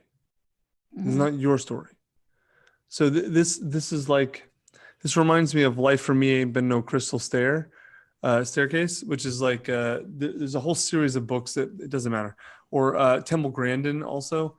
Like those aren't memoirs, but like there's a long history of people writing about sort of their experiences with, let's just call it alternate psychologies, right?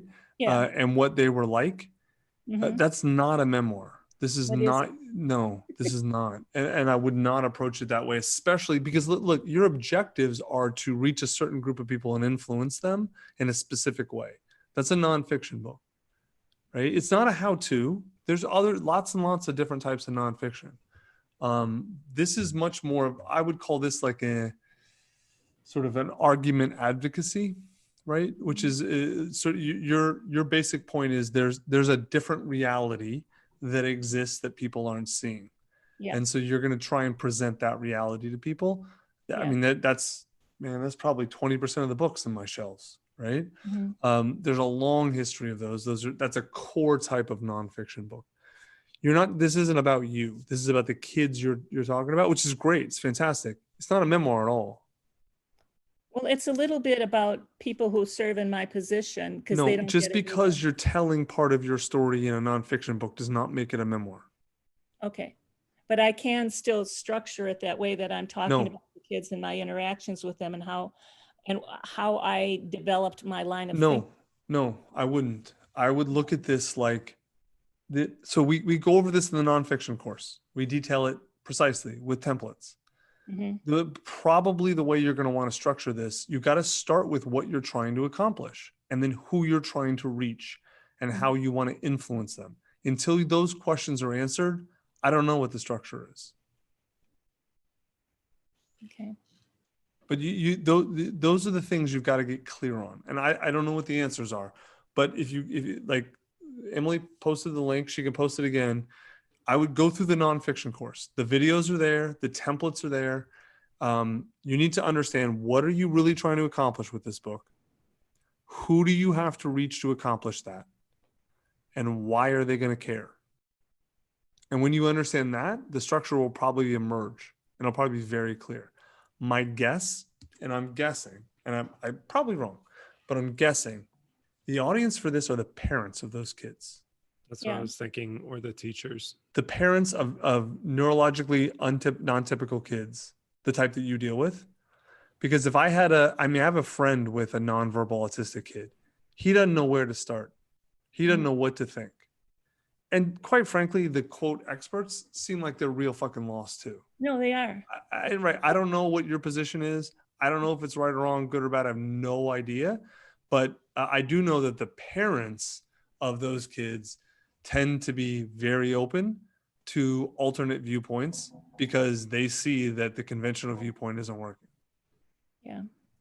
See? But I guess I was also, I mean, like I said, people know my viewpoint, but because it's so in contrast with the experts, I don't think they would necessarily accept it. So that's why I thought maybe if I went back and told the story, that would wrote a story, they would get it. No, listen. Every viewpoint is unconventional before it becomes conventional. Mm-hmm. Okay.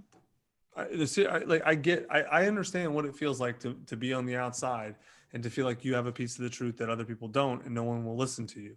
Mm-hmm. That's part of being. That's part of carving a path in life of truth. You're going to come across things that are accurate that other people don't get. Okay, fine. Mm-hmm. Then you have a choice. Either you can be like, oh, well, I'd rather just get along with everyone think I'm exactly like them and let that go, which is what most people decide. Or you can stand up and say, no, this is accurate, at least as far as I see it. And I'm going to speak this. And those who disagree, okay, they disagree. That's their problem, not yours. Mm-hmm. But those who see what you see and align with you, once you put your flag in the ground, they can now rally around you. Mm-hmm. But until you put that flag in the ground, they can't find you.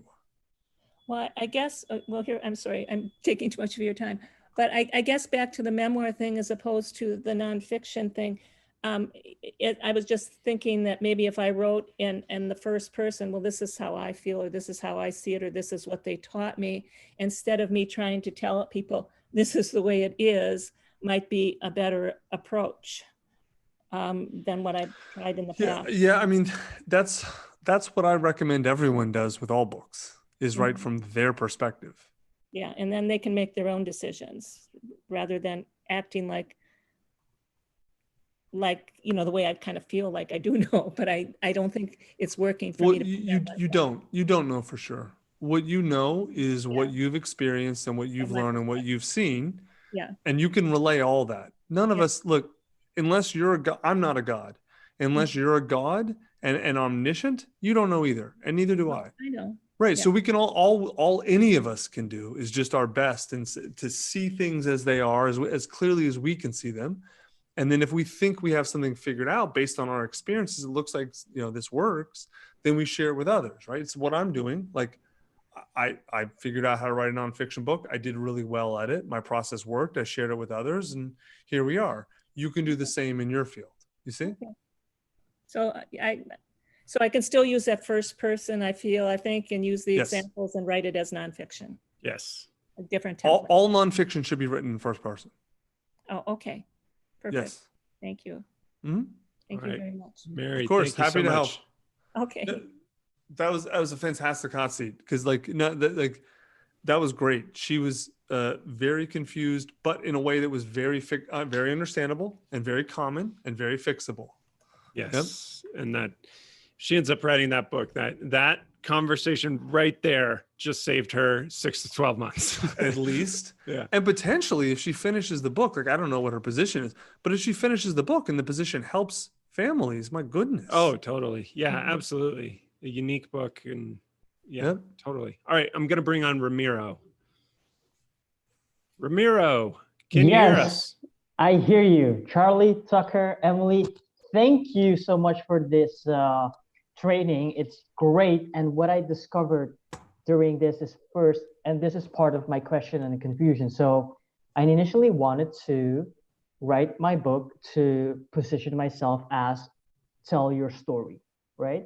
And now I'm writing mine, and I discover and realize is that it's a memoir.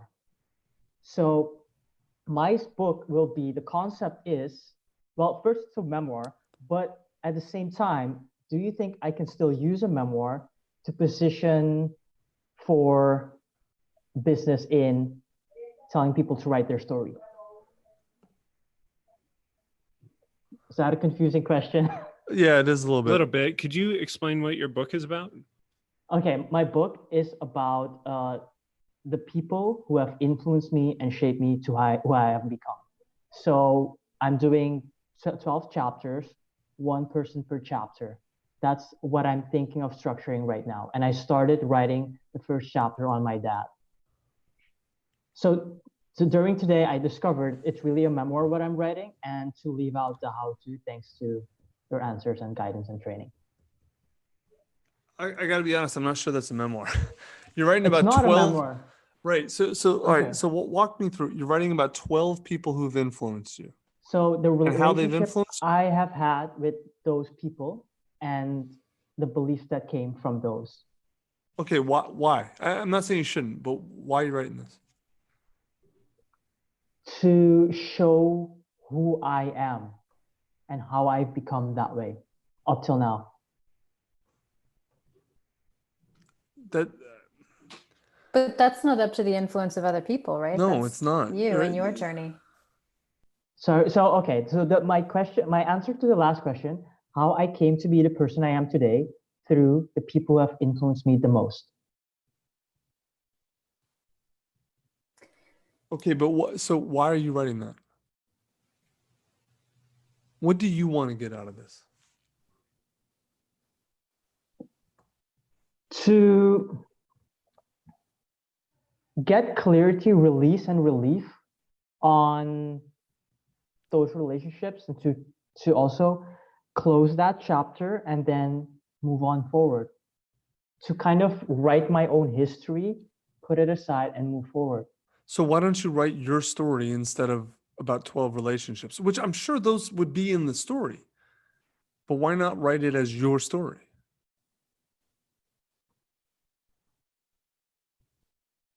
Good question. Thank you. Why I came up with that was really on when I was doing this exercise on the people who have influenced me the most and how that shaped my beliefs. I made a list and I came to like 19 people.